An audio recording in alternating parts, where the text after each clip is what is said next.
NHL International Weekly. On today's show, the conference finals continue in Philadelphia, New Jersey, Chicago, and Detroit. And in our game of the week, we'll see the Flyers and Devils battle it out for the right to advance to the Stanley Cup Finals. We start in the Eastern Conference, where the Philadelphia Flyers dropped Game 1 to the New Jersey Devils on home ice. The teams prepared to meet again for Game 2 of the Eastern Conference Final, also at the Spectrum. Flyer fans were hoping the Legion of Doom would bounce back after being held scoreless by New Jersey in Game 1, and it didn't take the Flyers' #1 line long to get it started in this game. Just over 7 minutes into the opening period, John LeClaire sets up Eric Lindros, and he snaps the puck past Martin Brodeur and into the net. Philadelphia gets on the board first, taking a 1-0 lead. But the Flyer lead would be short-lived, as 5.5 minutes later, New Jersey responds. While on the power play, it will be Neil Brock to Stephane Richer. He centers the puck, and teammate Randy McKay deflects it past Ron Hextall and over the goal line. This allows the Devils to tie the score at 1 apiece. Now, just over a minute later, Philadelphia gets a power play opportunity. The Flyers control a key offensive zone faceoff, and the Legion of Doom strikes again. Michael Redberg shoots and scores on Brodeur to regain the lead for the Flyers at 2-1. But once again, the Devils will answer back with the man advantage. This time, Claude Lemieux holds the puck, then shoots on net. John McClain deflects it home, beating Hextall to tie it at 2 with just 12 seconds left in the period. The teams were all knotted at 2 at the first intermission. Then just under 4 minutes into the second period, the Devils rush up ice while on the power play, and Sean Chambers sets up Neil Broughton, who tips it into the Flyer net to give New Jersey the lead for the first time at 3-2, with all 3 Devils goals coming on the power play. 1 minute later, New Jersey's crash line goes to work attacking the Flyer net. Bobby Holik shoots and scores, beating Hextall just underneath the crossbar to extend the Devil lead to 2 goals at 4-2. Then late in the period, the Devils continue to dominate the action. Defenseman Ken Danico picks up the puck at the blue line, sends a weak shot on goal that finds its way past Hextall to make the score 5-2 in favor of New Jersey. That would be all the scoring in this one, as the Devils chase Ron Hextall from the net. I've always been one to say when I play real bad, I'll tell you guys. And I didn't play great tonight, certainly, but I've played worse, and that's the way I'm going to look at it. So New Jersey takes control of the series, winning the first 2 games on the road. The teams now head to the Meadowlands for games 3 and 4. The Devils are happy with the way they have been playing, but they know that they haven't won anything yet.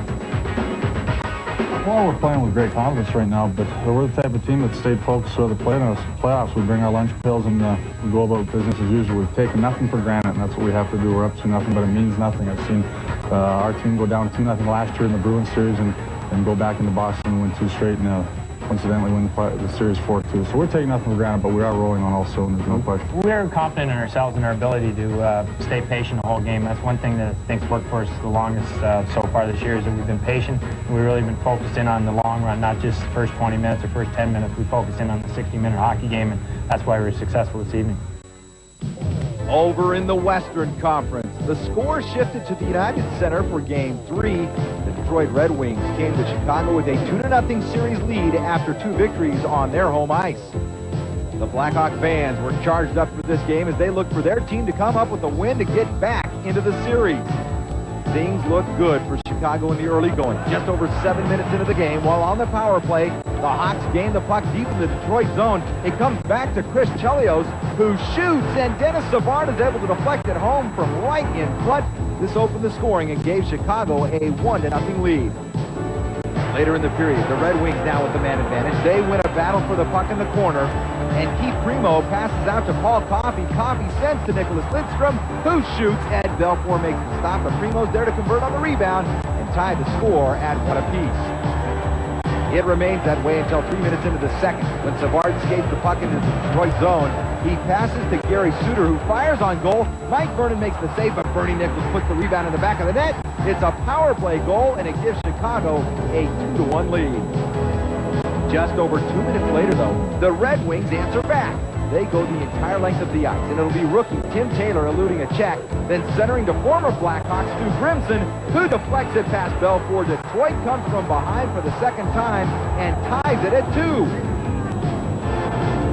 Daryl Sutter isn't happy, but a couple of Wings fans certainly are. Later in the second period, Detroit works on the power play. Lidstrom gets the puck at the point. He sends cross ice to Coffey, who fires it on goal and beats it screened at Belfour. The Red Wings go on top for the first time in the game, taking a 3-2 lead to the second intermission. Midway through the third, the Blackhawks desperately battling for the equalizer. Jeff Jantz intercepts a clearing pass. The puck bounces around, and Jantz sends the floater that beats Vernon up high to the glove side, and the Hawks tie it at 3-all. Neither club would score again in regulation time, and for the second time in the series, they would need to go to overtime.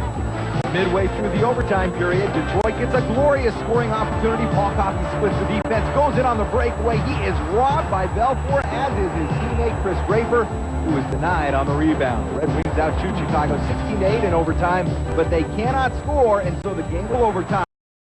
Midway through the second extra period, Detroit's Vladimir Konstantinov picks up the puck at center ice. He skates to the Hawks blue line, sends the weak shot on goal, but Belfour somehow cannot hang on to it, and it deflects in for the game winner. Detroit wins it 4-3 to take a big 3-games-to-none lead in the best-of-7 series. After the game, the Red Wings were both happy and surprised. It couldn't happen to a better guy. You know, a guy like Vladdy competes hard every night. Doesn't get a whole lot of accolades. I think it's just great for a guy like that to score a goal. It's, I guess he was turning or something. Dino grabbed it. It's pretty neat. I just shoot the puck and try to skate back, and Dino grabbed me from behind. He said, "You scored the goal." I said, "No, I don't trust you." He said, "Yeah, you scored the goal." Well, I thought in that second overtime, Chicago would something turned the game around, because we were struggling until we got that goal. It was a tough play for Eddie Belfour, but you know, he must have been so tired, because that was one of the best goaltending displays I've seen against our team this year. It's a fine line to winning and losing in playoffs, period. You know, we had breaks that went our way in the Vancouver series, and you know, right now they're going their way, but until you get that fourth win, no series is over, and you know, that's our job now, is to try and win 4 games. It's the same thing it was when we start. Now we just have to have a straight streak that goes through. So the Red Wings get a break and now move to within 1 win from advancing to the Stanley Cup final. But Detroit players know despite the big win, they still can't take anything for granted. This is sweetest for me. I've never been in the double overtime.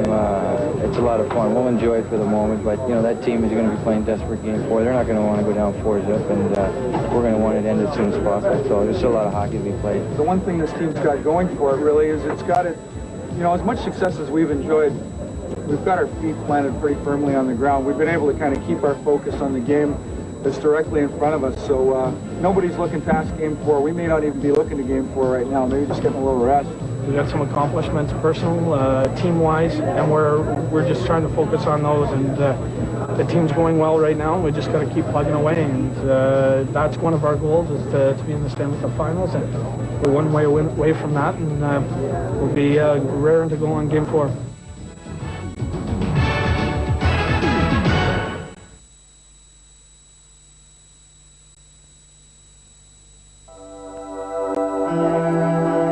Now you don't have to go clubbing to go dancing. You can bob till you drop, because it's funky time anytime. Relax, don't do it. When you want to suck it, do it. Relax, don't do it. When you want to take a lead, that's only please. 60 original tracks by original artists. I Will Survive from Gloria Gaynor, Push It with Salt and Pepper, Killer from Adamski, and really wild numbers you thought had gone forever.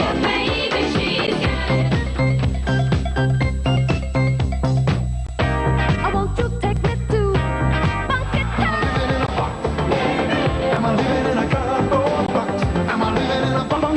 Funky Town. Funky Town, one cool collection of classic dance tracks.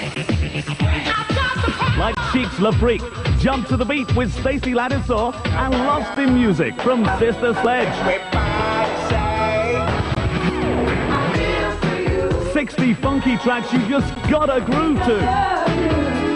Funky Town, 4 pulsating hours of music on 4 CDs or 4 cassettes at an unbelievable price. You can't get Funky Town in the shops. You can only get it direct from Sounds Direct. So don't just sit there, call us right now.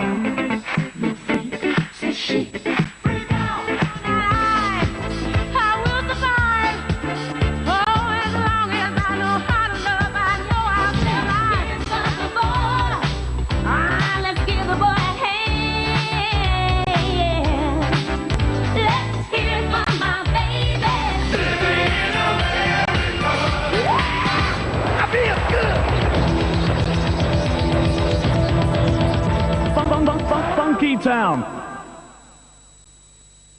The Tonight Show with Jay Leno, featuring Kevin Eubanks and the Tonight Show Band. Tonight, Jay welcomes from the NBA champion Houston Rockets, Kenny Smith. Victoria's Secret supermodel Frederique. And the music of Celine Dion. Welcome back to NHL International Weekly. The Eastern Conference Final resumed on Wednesday night with game number 3 between the Devils and the Flyers at the Meadowlands. The Devils were looking to go ahead 3-0 in the series with the victory. In the early going, Philadelphia mounts an offensive attack. Eric Lindros sets up Dmitry Yuskavich. He is stopped by Martin Brodeur, and teammate John Leclerc can't convert on the rebound. Then the Devils head back the other way, and Claude Lemieux will wind up and crank a slap shot past Ron Hextall from the top of the circle. Lemieux scores a goal on the Devils' first shot of the game to make it 1-0. But the Flyers don't waste any time answering back, as just 3 minutes later, Carl Dykhouse weaves his way in past the defense and shoots. Brodeur makes the stop, but Kevin Dineen is able to bury the rebound into the back of the net. Philadelphia ties the game at 1, and that is how it stood after 1 period of play. Less than 3 minutes into the second now. New Jersey applies pressure deep in the Flyers zone. Bobby Holik chips the puck to Randy McKay, who tucks it home just inside the left post, beating Hextall. The Devils regain the lead by a count of 2-1 on McKay's 6th goal of the playoffs. It remained that way until just over 6 minutes remaining in regulation time. When Philadelphia's Rod Brindamore pulls up, he floats the shot on goal from the point. The puck skips along the ice and somehow manages to sneak past Brodeur to find the net. It's a fluke goal, but it allows the Flyers to tie the score at 3, send the game into overtime. 4 minutes into the overtime period, the Legion of Doom goes to work on offense. Michael Renberg carries the puck into the Devil zone, and he passes to the trailer, Eric Lindros, who snaps home the game winner to give the Flyers their first victory in the series by a score of 3-2. The NHL's most feared line instantly puts Philadelphia right back in the series with some overtime heroics.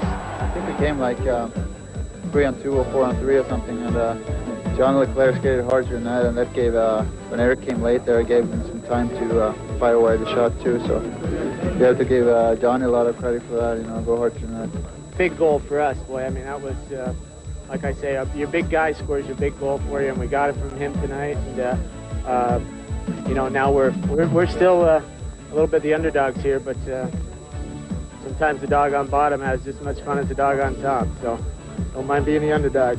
Well, we played a lot different style of hockey tonight. I think we played real patient. We didn't forecheck when the forecheck wasn't there. We tried to just regroup, keep the puck, hold on to the puck, and go at it when we had our chances. Everyone has to chip in this time of year, and they're your perfect example. I mean, Eric, they get the big goal for you, and that's what they're going to do. And we have to try to hold the fort down. We didn't do it in the first 2 games, and tonight we did a little better job of it, and they came up with a big goal. And that's pretty much how this team, was tailor-made. I mean, they're going to score the big goals for you. Just got to give them the chance.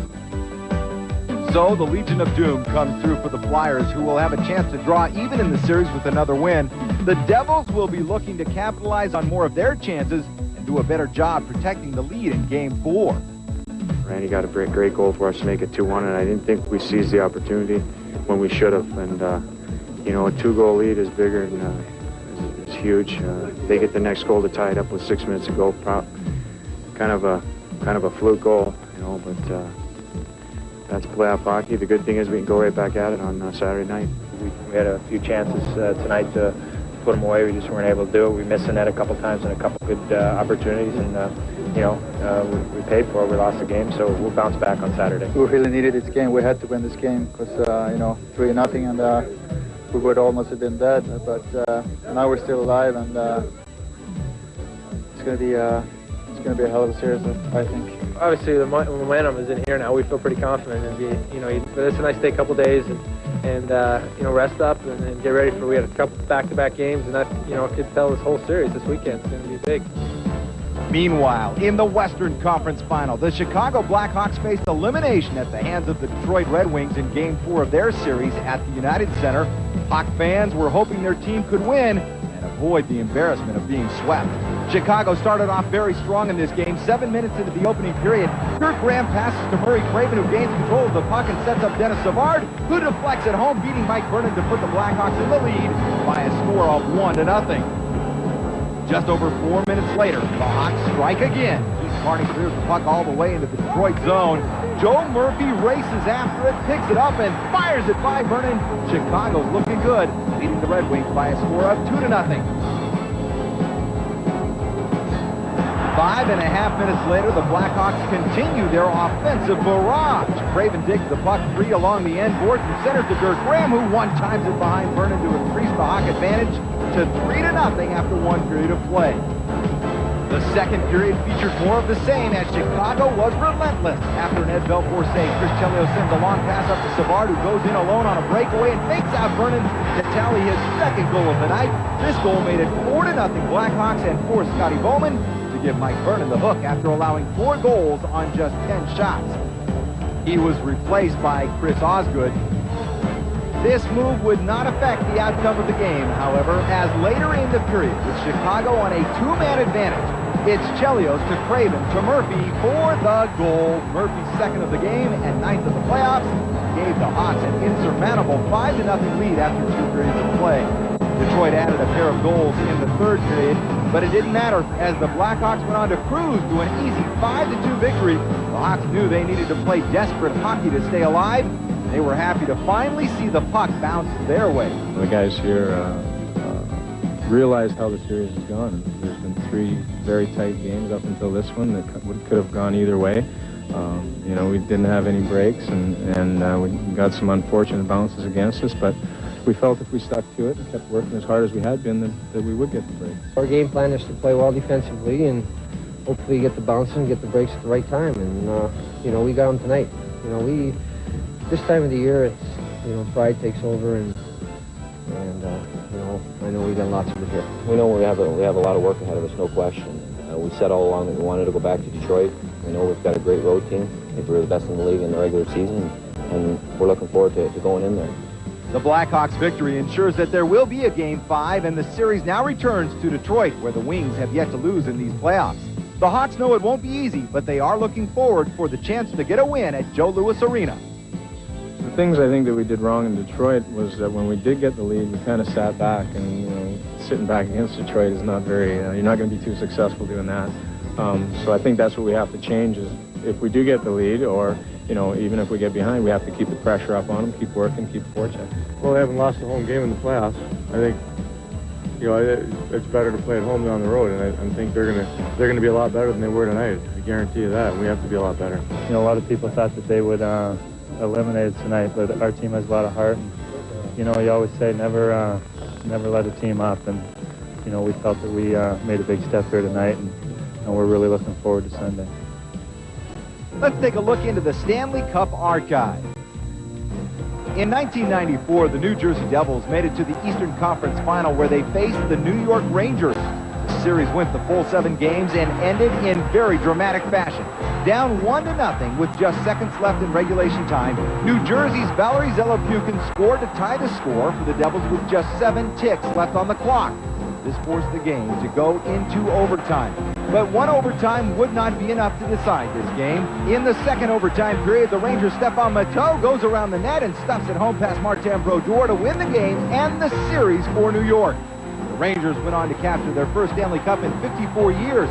Meanwhile, New Jersey recovered this season to go undefeated in playoff overtime games until losing in Game 3 of the Eastern Conference Final against the Flyers last week. In Game 4 of the Eastern Conference Final at the Meadowlands, the visiting Philadelphia Flyers were looking to even the series at 2 games apiece. But things did not start off well for the Flyers, as late in the first period with New Jersey on the power play, Kevin Dean shoots and Brian Ralston deflects it past Ron Hextall. Ralston's first NHL playoff goal gave the Devils the lead at 1-0. But 3.5 minutes later, Philadelphia answers. With under 2 minutes to go in the period, Carl Dykhouse shoots, and Sean Bodine deflects it underneath Martin Brodeur to tie the score at 1 as the teams headed to the first intermission. It remained that way until just over 2 minutes are left in the second period, and the Flyers go the entire length of the ice. Eric Lindros drop passes to Michael Renberg, who one-times the blast that gets by Brodeur. The Flyers take their first lead of the game and hold a 2-1 advantage after 2 periods of play. In the third, with the Devils working on the power play and looking for the tying goal, Rod Brindamore comes up with the steal. He skates in on the breakaway and scores on Brodeur to extend the Flyer lead to 2 goals at 3-1. Philadelphia adds to its lead shortly after when John LeClaire sets up Eric Desjardins, who shoots and scores from the top of the right circle to give the Flyers some insurance and a 4-1 lead. For the first time in these playoffs, Brodeur would be pulled in favor of Chris Terreri, who would finish the game in net for the Devils. New Jersey responded less than 2 minutes later as the crash line goes to work in the Flyer zone. Randy McKay sends the puck out to Mike Peluso. Peluso shoots it into the net over a fallen Hextall to pull the Devils within 2 goals at 4-2. But they did not get any closer and would end up falling to Philadelphia by a 4-2 final. The Flyers even the series, recording consecutive victories in New Jersey, and now they feel the breaks are finally starting to go their way. We won 6 games in a row before this series started. You feel great. You got a lot of confidence, and it's amazing what one loss will do. I mean, it's your emotions swing totally the other way, and we had a huge overtime win there with Eric scoring that big goal the other night. And tonight we wanted to come out here and even it up, and hopefully they're thinking like we were thinking a couple days ago. We had a talk yesterday, our line, and we said that we have to, well, the whole team played good today, but we talked about we had to forecheck the mail maybe a little harder and play a little better, and I think we did that today.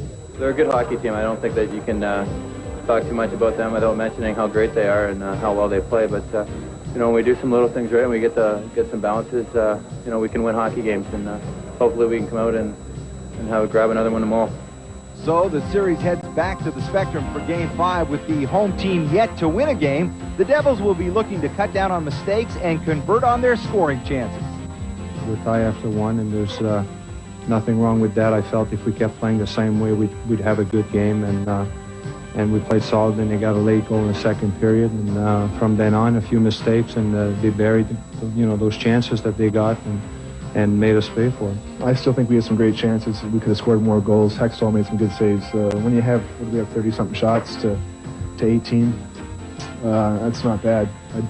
If someone told me that was what was going to be before the game started, I would think we'd win the game, but I guess it always doesn't work out that way. You can't get discouraged. You have to take the positive out of this afternoon's game. I felt we played a lot better today than we did, in the third game, and you just got to, refocus. But the good side of this is we feel very comfortable going into their building because we played very well in there. And now to Detroit, where the Red Wings and Blackhawks prepared to play Game 5 of what has been a very physical series. The Wings came in leading 3-1 and standing just 1 win away from advancing to the Stanley Cup final. In the opening period, with Chicago working with the man advantage, Yuri Suter will drive a shot on goal. It is blocked, but teammate Dennis Savard blasts the rebound home, beating Mike Vernon to give the Blackhawks a 1-0 lead after 1 period of play. Midway through the second, Detroit responds. After controlling an offensive zone draw, Steve Yzerman picks the puck up along the boards, circles, and then fires the wrist shot that beats Ed Belfour just under the crossbar, and the game is tied up at 1. Neither team managed to score another goal in regulation time, and so for the third time in the series, they would have to go to overtime. 1 extra period did not settle things, so they played a second overtime. And less than 3 minutes in, Slava Kozlov skates in over the Chicago blue line. He pulls up at the right circle and then fires the wristler to get through the pads of Belfour and finds the back of the net. Detroit wins the game 3-2, takes the Western Conference Final 3-1. The celebration was on in Joe Louis Arena, where the Red Wings clinched a berth in the Stanley Cup Final. They will be looking for their first title since 1955, but for now it's time to celebrate their latest achievement, beating Chicago.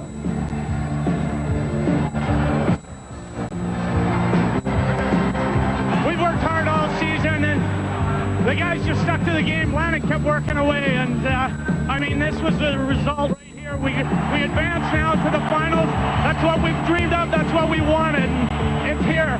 It's great to be at home and pull it off, but for a 5-game series, it sure felt like a 7-game series. It was a battle, so we're fortunate to go on, and this is nice. This is great.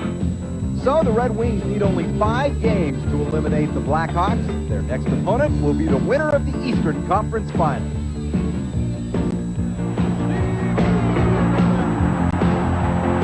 So congratulations to the Western Conference champions, the Detroit Red Wings.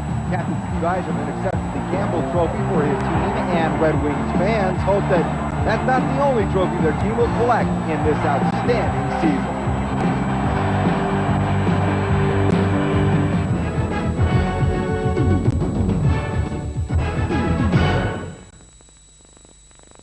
This program continues after the World News Update from ITN.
Cherokee.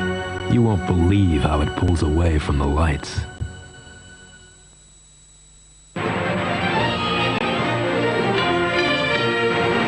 And now we go live to ITN in London for a World News Update.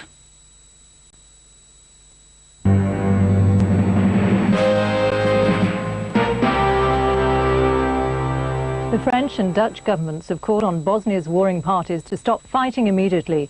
France says it will withdraw its peacekeepers if the violence continues. Bosnian government forces are battling separatist Serbs for control of the hills overlooking Sarajevo. Boris Yeltsin has joined the G7 leaders in Canada despite calls from his parliament to stay in Moscow and deal with the hostage crisis in southern Russia. Before he left, Yeltsin said he was in control of the situation and would use the meeting to denounce the Chechen rebels as terrorists.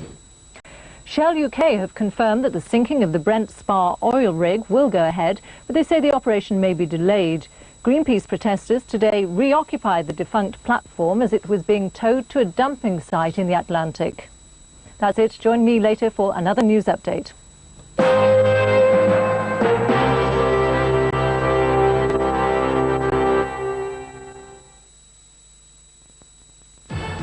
Welcome back to NHL International Weekly. And now our hot shots of the week and the 5 best goals. Murphy in the corner. Myrick got a good shot from there. Pete Chelios instead down low. The shot, Murphy scores into an empty net. Randy McKay working to the corner against Dan Cosby. Good forechecking pressure, score! Randy McKay has done it again. Kozlov with Sutter. On with Kozlov. Turns Chelios around.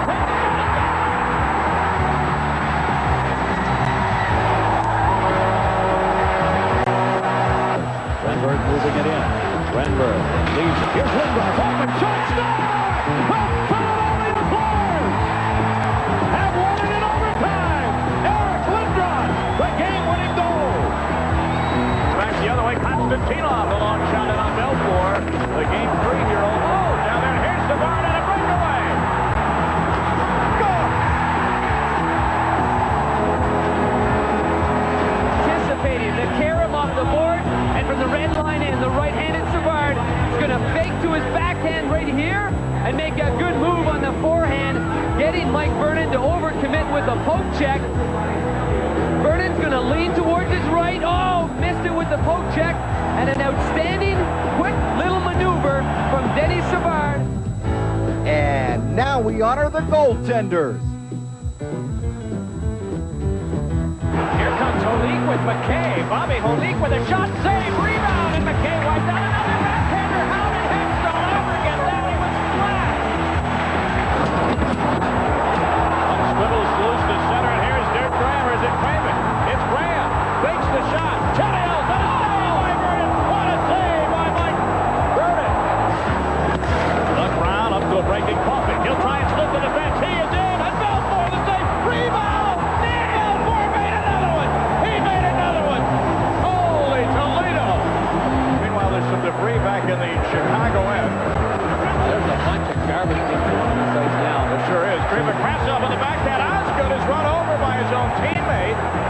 with the help of a Blackhawk. McCarty gets it. Oh, what a save! And a save as Osgood is sitting on his fanny. Well, backhand shot. Oh, it's in Belfour's glove. I don't believe it. Fedorov can't believe it. How in the world did he make that save? Man, what an outstanding save. Oh, gee, just look at that. That's unbelievable. That is unbelievable. From the goal cam, I said that white glove was working magic. Wow. And those are our hot shots of the week. And now, stories making headlines around the NHL. Florida's Roger Nielsen is fired. The NHL award nominees are announced, and we'll take a look at the playoff scoring and goaltending leaders. The Florida Panthers fired their head coach, Roger Nielsen, this week after 2 seasons with the organization. Nielsen had 1 year left on his contract, but management decided to make the change for the long-term future of the team. The expansion Panthers posted an impressive 53, 56, and 23 record in 2 years under Nielsen, but failed to make the playoffs. He was surprised to hear the news of his dismissal. No, we have really no idea. We tried to get Bill Torrey to tell us at the meeting, but we found it very confusing. We were just told they were going in another direction, and they weren't sure that I was willing to go along with the changes that they had in mind. I have no idea what those changes are, but certainly as a coach, we would have done what management wanted, or we would have quit. So I mean, that's we just felt that with our record over the past 2 years, we deserved the opportunity to at least try. Nielsen is the only coach Florida has ever had, and his replacement has yet to be named. Last year at the 1994 NHL Awards banquet, Sergei Fedorov of the Detroit Red Wings was awarded the Hart Trophy for Most Valuable Player of the regular season. Last week, this year's nominees were announced for Most Valuable Player: goaltender Dominik Hasek of the Buffalo Sabres, Jaromir Jagr of the Pittsburgh Penguins, and Eric Lindros of the Philadelphia Flyers. Lindros seems to be the favorite for the Hart Trophy this year, as he led his Flyers into the playoffs for the first time in 5 years. For Goaltender of the Year, Ed Belfour of the Chicago Blackhawks, Jim Carey of the Washington Capitals, and last year's winner, Dominik Hasek of the Sabres. Hasek has a good chance to repeat as this year's Vezina Trophy winner. For Coach of the Year, Scotty Bowman of the Detroit Red Wings, Mark Crawford of the Quebec Nordiques, and Terry Murray of the Philadelphia Flyers. Mark Crawford could be the favorite as he brought the Nordiques to a Northeast Division title. The Norris Trophy for the top defenseman of the year, Ray Bourque of the Boston Bruins, Chris Chelios of the Chicago Blackhawks, and Paul Coffey of the Detroit Red Wings. The Selke Trophy for top defensive forward, Ron Francis of the Pittsburgh Penguins, Joel Otto of the Calgary Flames, and Esa Tikkanen of the St. Louis Blues.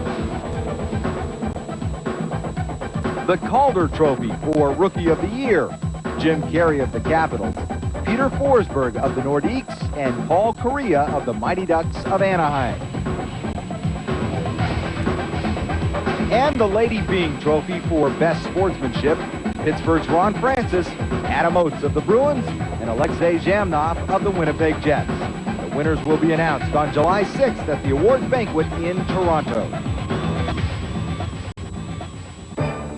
And now let's check in with the playoff scoring leaders.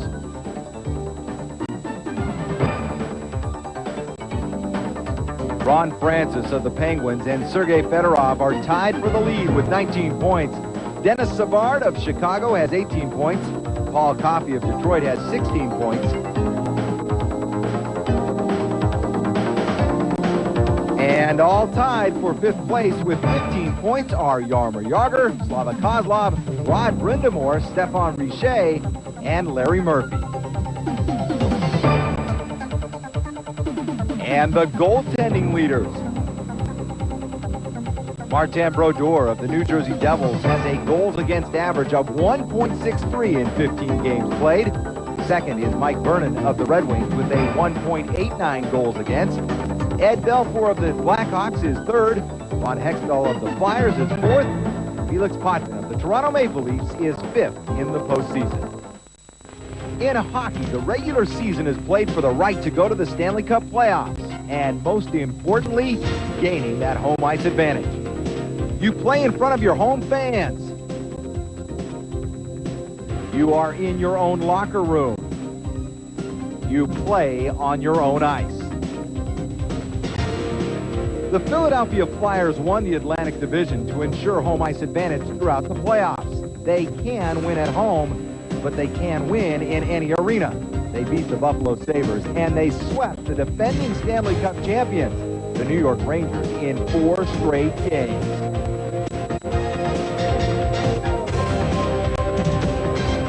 The New Jersey Devils have proven they can win anywhere, too. They are even an answer to a hockey trivia question. Who won the last game ever at historic Boston Garden? Then they took care of the Pittsburgh Penguins on their home ice.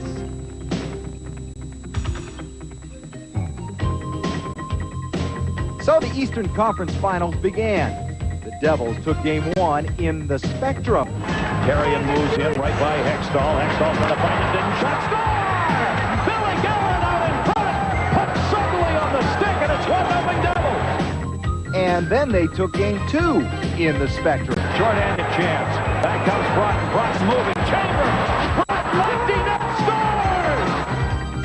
scores! Then the Flyers went into the Meadowlands and stunned the Devils in overtime.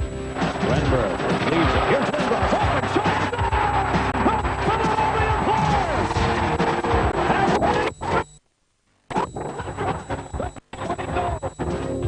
And in game 4, the Flyers came through again. Renberg shot. The puck off the New Jersey Devils. Scott Stevens right back. And it's a 2-1 Flyers lead. Home ice advantage or disadvantage? It's strange, but that's what playoff is all about. I've been in this situation many times before, either way. And you have to keep fighting. That's why you got to win 4 games. It obviously hasn't meant a whole lot until now, but that can change. I mean, momentum goes from minute to minute.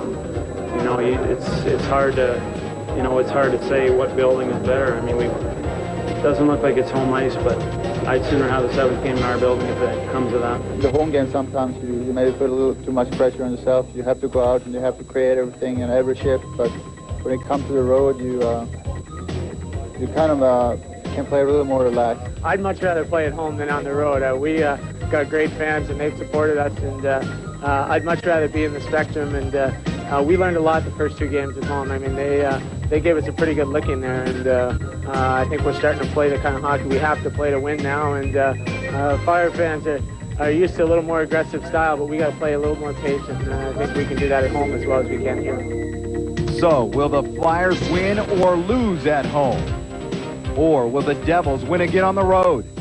We're getting set for action from our game of the week for the Eastern Conference Final. Game 5 between the New Jersey Devils and the Philadelphia Flyers. Let's now join John Davidson and Mike Emmerich with the Flyers on the power play. Philadelphia has only converted 1 out of 14.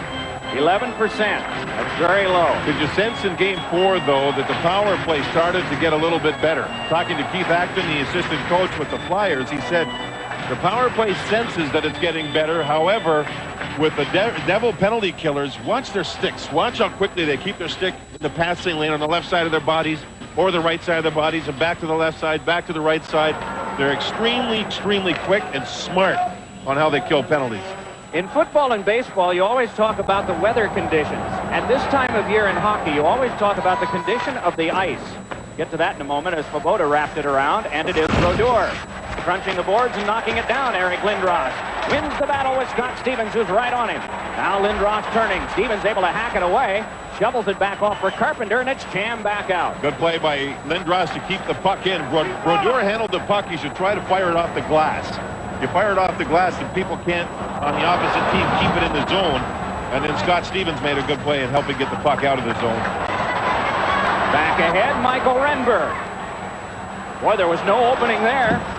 Renberg closed off by Broughton in the follow-up. 48 seconds still on the Flyer power play. Best of 7 is tied at 2 games apiece. Flyers standing still here. They need to come up ice with some form of speed. Now Brindamore gets on. He's fresh. Sent back in by Yushkevich and stopped by Brodeur. Steamed back along, and it bounced right on the stick of Tom Chorsky.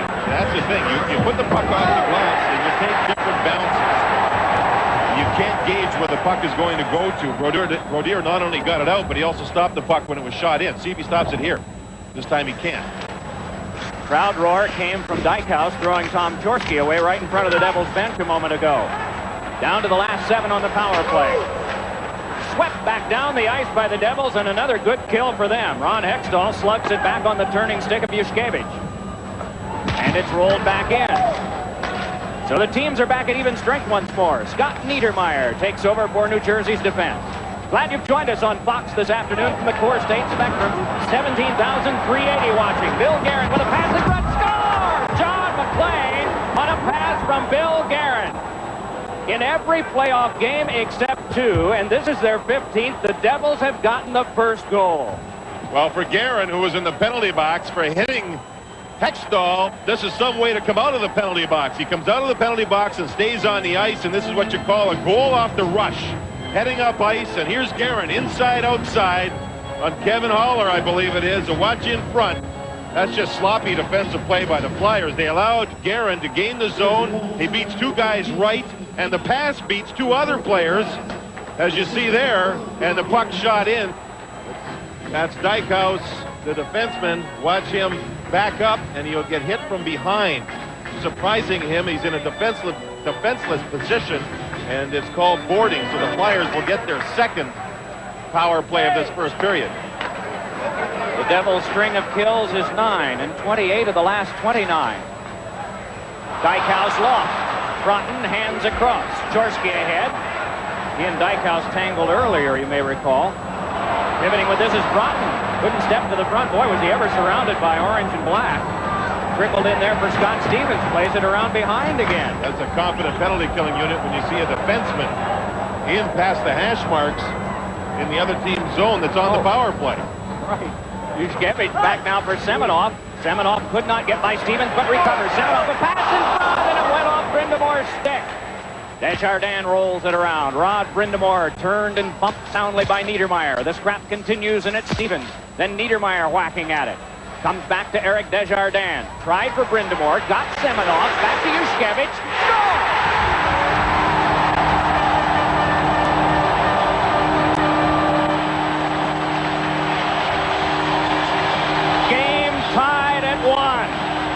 The Flyers needed this. Their power play has to be going for them to get some confidence in this building. Look how they overload the one side here.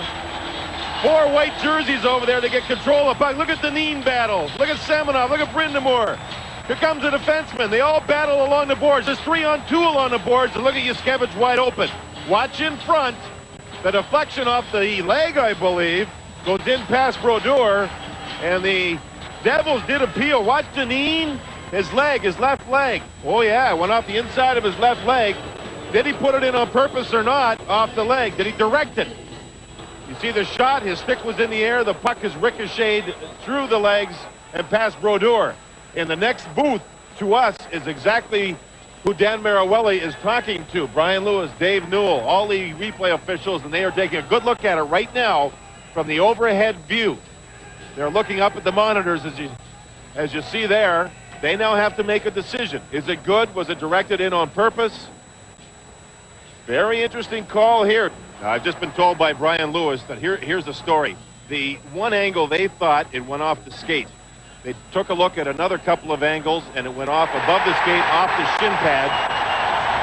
And the goal now has been allowed. It is 1-1, a power play goal for the Flyers.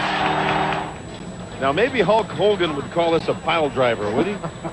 And Toski was cut off by Danico, but he just jumped up and put Danico in a headlock and ripped his helmet off. Those offensive zone penalties are the ones that drive you crazy. The tag teamers always had a knee waiting at the corner near the turnbuckle when you run a guy in there. Here's Niedermayer. 1-1 tie. McTavish, forecheck. Look at his stick. It's always in the lane where the puck is going to go. He's shrewd. He's smart. Now he'll move up. 14 White. Look at his stick. And watch how it tries to get in the way of the puck. Now he can't, and here comes the rush of the Devils. Pass ahead now. It's Niedermeyer. Down to the ice went DeMaio. Fans wanted something there. Didn't see it around. Now it's Guerin. Bill Guerin behind. Floated one in front, and it trickled back over for a clear back down by Desjardins. Slapped ahead for Albaline. 1:10 to go on the power play to New Jersey. Played back along by Svoboda, but it went off the referee, and that draws a reaction from the crowd. Randy McKay is out on the power play now. Broughton able to bring it ahead, but he lost to Svoboda. Into the glove of Rod Brindamore, then back to Svoboda again. 50 for Philadelphia to kill. Yushkevich puts it back down.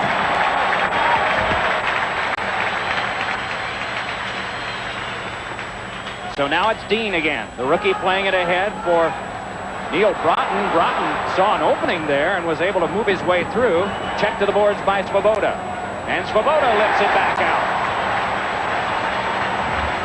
27 to go on the power play. Laid ahead now for Stephane Richer. Pass is cut by DeMaio and swept back out. The Devils can't get any closer than 10 feet inside the Flyers' zone. This is an excellent four-man unit of penalty killers, and aggressive. DeMaio in particular. Devils are 4 for 17 in the series on the power play. It's fed over now for Carpenter. Carpenter scores! Bobby Carpenter trickled one through the legs of Ron Hextall, and it is a 2-1 game in favor of New Jersey. 5 seconds to go on the penalty to Antosky, and finally the Devils with 2 or 3 quick passes, and then a goal where the puck barely slithered over the goal line. You see the high angle look. One pass, and this is the key one right here. Little pass across as both defensemen went to one Devil. You could see Carpenter break in, and Hextall was caught moving out. He wasn't stead on the play. You'll see here, Desjardins should have stayed on his side. He didn't. Look at Hextall, still moving, still moving, still moving. And there's the play by Carpenter, just opening the legs a little bit. And it's 2-1 Devils with a power play goal. So the Devils score on the first shot of the game and add another late goal to take the lead 2-1. Shots on goal in the first period. Flyers 4, Devils 8. We'll be back.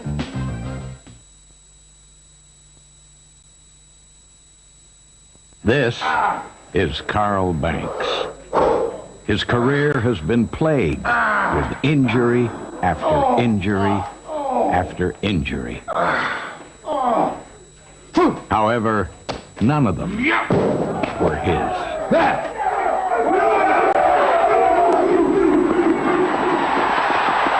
Carl Banks, linebacker, only wears pony.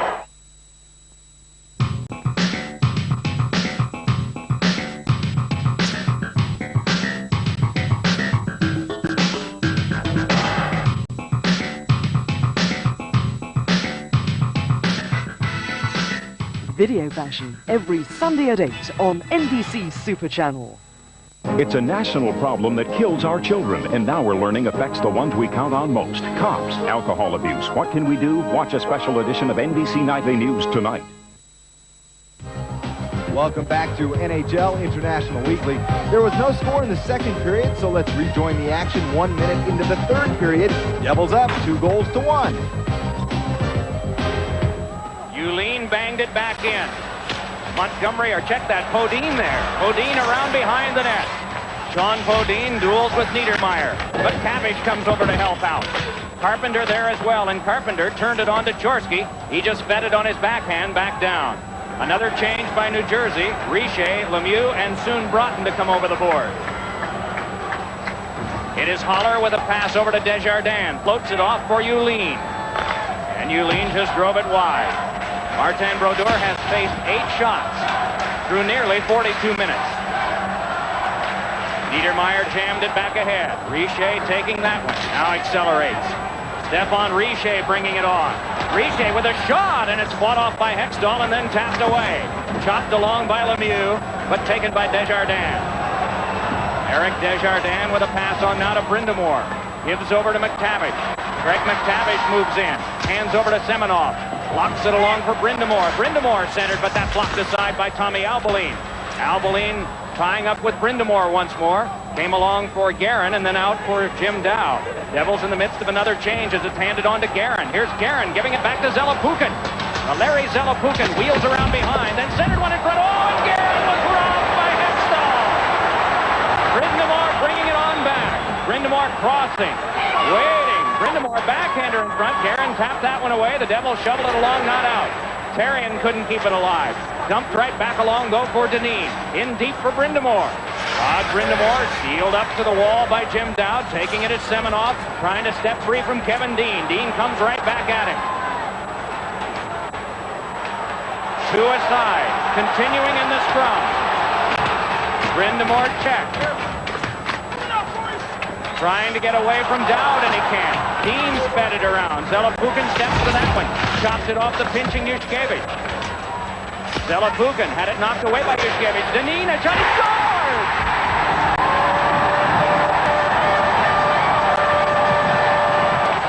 Remember the save on Guerin by Ron Hextall, or it was 3-1 New Jersey. A huge save.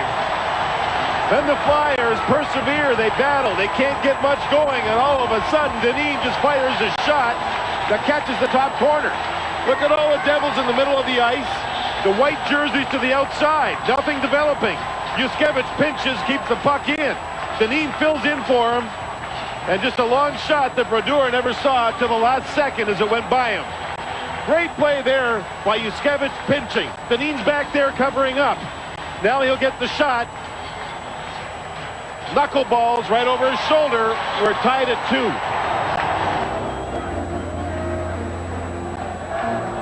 We're tied at 2 with 58.9 seconds to go here in the third period. A lot of whistles.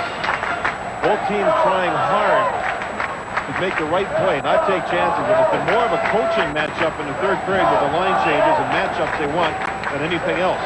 Here, for one of the few times, Stevens and Danica on the ice, Lindros on the ice, head-to-head. Nobody has to change on the fly here. Rolled around near Renberg. Back it came for Yushkevich, and blocking it away was Brodeur. Now here's Claude Lemieux bringing it back up for New Jersey. Lemieux with a shot, he scores! Claude Lemieux with a drive! 44.2 seconds to go in the third period, and he scorched one into the net. Defensive play, and that lady's got the look on her face that says it all, doesn't it? Oh my, defensive play in the Devils zone. They regained the puck and just flew up the ice. Here's the dump in. You see the Devils, after the save there by Brodeur, control the puck. Lemieux just gets it from Brodeur and heads up. He's got Svoboda as the defenseman. He uses him as a screen. And Hextall, I don't know if he just wasn't ready or didn't get the read on the puck right away or what. Maybe he didn't expect the shot. I don't think it was redirected. I think he just missed it. It's 3-2. So the New Jersey Devils pull off a win in Game 5 at the Spectrum by a goal by Claude Lemieux with 45 seconds remaining in the game.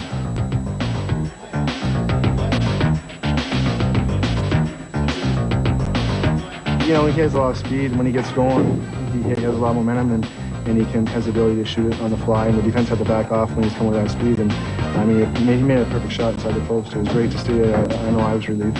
We had a lot of pressure coming in here. You know, they had the momentum going, and it just feels good to go back on the winning track. You know, I think we played all right at home, but you know, we didn't play our game. And I think today we were really sharp. You know, all overall. You know, and we got that little break at the end that we were looking for since you know, we left this Spectrum. Bottom line is to win the games, and we wanted to. Finally, we're going to have to win a game at home, and looks like it's going to have to be Game 7. So, you know, kind of a weird series that neither team's won at home. But yeah, they're in the driver's seat right now. We're going to have to come up with a huge game on Tuesday to get back here. There's a lot of heart in this room, and guys want to win. You know, it's not over yet by any means. They have another life now. They're definitely against the wall, and they, you know, can't make any more mistakes. This is it, and I think, you know, there's always a pressure. I've been in that position before. No matter, you know, how much you want to tell yourself that you know, we win next game, we're back in it, but you have to think that if you lose it, you're out, and that adds on. And as for ourselves, you know, the pressure we have is to take what we did, like I said, well in this building, and put on the ice at Meadowlands, and I think it's going to be a great game. So Game 6 will be Tuesday night in New Jersey, and Game 7, if necessary, will be back in Philadelphia on Thursday. The winner advances to the Stanley Cup Finals and will meet the Detroit Red Wings in Game 1 of the Finals on Saturday night in Joe Louis Arena. Join us next week as the Stanley Cup Championship begins. I'm Dan Debenham. So long, everybody.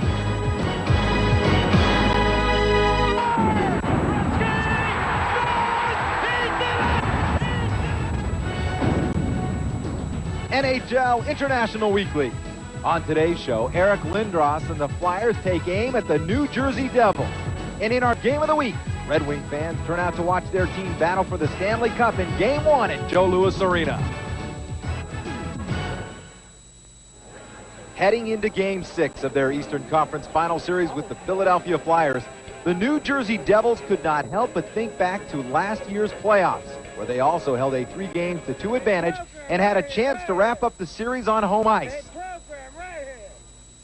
In that particular Game 6, Ranger captain Mark Messier guaranteed a victory and then proceeded to deliver. Leach drops it. Kovalev again. Save. Brodeur. Rebound. Score! Mark Messier gets his second goal. The Rangers lead 3-2. He'd scored 3 times in the third period that night, and New York's 4-2 come from behind victory over the Devils. The Rangers then went on to defeat New Jersey 2-1 in double overtime in Game 7 to eliminate the Devils and to deny New Jersey their first Stanley Cup final appearance.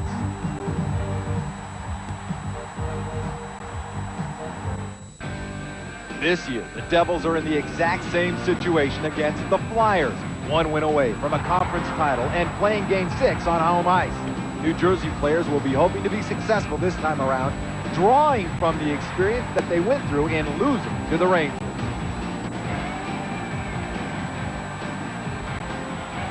Last year we lost a big game at home, and you guys don't miss, he scored 3 goals against us. So you have to expect now to see Eric come back and show it, what he can do for his team, and we all know that team's going to show up, and it's up to us now to make sure we don't play any 7th game this year. We've learned, lessons from the past years, especially last year against the Rangers, that you can't take anything for granted, and we're basically in the same position we were last year, and we're prepared for Game 6. We were up 2 goals in that game, and we may have sat back a little early. That was the first period we had 2 goals, so it's just a time with the whether we score 2 goals or we're down by 1 goal, we got to keep going hard and keep going at them, trying to dictate the play for 60 minutes, and if we do that, hopefully we'll come on top. Tuesday night at the Meadowlands, the Devils were hoping Eric Lindros and Ron Hextall would not haunt them as Mark Messier and Mike Richter did a year ago. The Devils did not get off to the start they were hoping for in this one. After a New Jersey turnover in the Flyer zone, Philadelphia heads back the other way. Anatoly Semenov sends cross ice to Jim Montgomery. He blasts the slap shot past Martin Brodeur. The Flyers get on the board first and take an early 1-0 lead. But the Devils bounce back 6 minutes later while on the power play. Check out the passes. It's Scott Niedermayer, Daniil Broughton to Stephane Richer, who buries the puck into the Flyer net. Tic-tac-toe, and New Jersey ties the game at a goal apiece. Later in the period, the Devils' offense keeps on rolling. Brian Ralston drops the puck off to Bill Guerin, who gets free and then shoots on goal. Ron Hextall makes the initial stop, but Ralston is right there to put home the rebound. New Jersey takes the lead by a score of 2-1 as the teams head to the first intermission. 12 minutes into the second period now, Niedermayer makes a crucial block on Craig McTavish, then starts the action back the other way for New Jersey. And Bobby Holik will set up Randy McKay, who deflects home the gorgeous centering pass. That gives the Devils some breathing room and a 3-1 lead. The Flyers were held without a shot on goal for over 13 minutes in the second period. And when they finally got a chance, Brodeur was right there to rob John LeClaire on the doorstep. The frustration was beginning to show on the part of the Flyers at the end of the second period.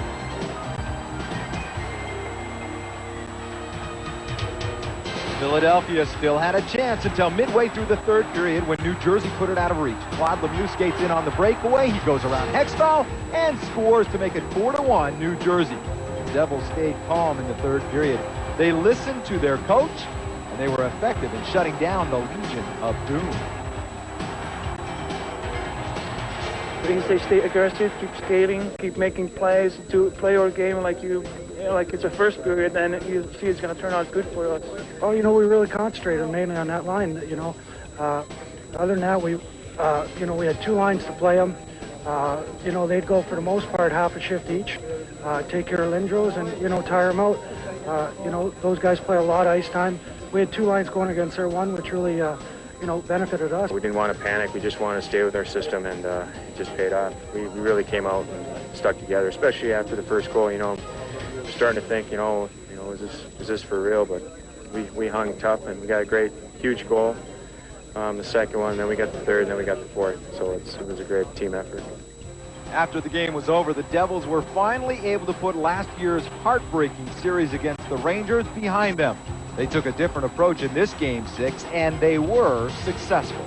Well, I think tonight we were scared. I think that's a difference between tonight and some other game in the series and some other game in the other series. I think tonight we were scared to lose, and we didn't want to go back and be in the same situation we were last year against the Rangers for Game 7. Whether we let the pressure get to us or we just got a little overconfident and got off our game last year, it's hard to say. But this year I think we really realized what we were up against, and we stayed focused throughout the 60 minutes tonight. You remember what happened last year, and you just want to prove that you're able to bring a team to the final, and I did. So that's a big achievement. I'm pretty proud of, because they'll never say I'm not able to do it. Now I'm there, so now I just got to make the best out of it and get a shot at it, try to win it. So this year, instead of being runners-up, the Devils are the team that gets to skate away with the Prince of Wales trophy as the Eastern Conference champions. This was a thrilling, long-awaited moment for some veteran Devil players. It's been a lot of hard work in the same organization for the last 12 years, and it's just it's something you always want to do, and it's something that right first when I came in, always wanted the opportunity to play for the Cup, and now I got it, and enjoying this and looking forward to it. Oh, it's a great feeling, but there's still a lot of room for excitement left. I know this is only one step. This is the first time I've ever been to the Stanley Cup Finals, and it's been a long time coming, 12 years. So we'll savor it a little bit for tonight, but we got a big job ahead. Probably the best team in the league, so we got our work cut out for us.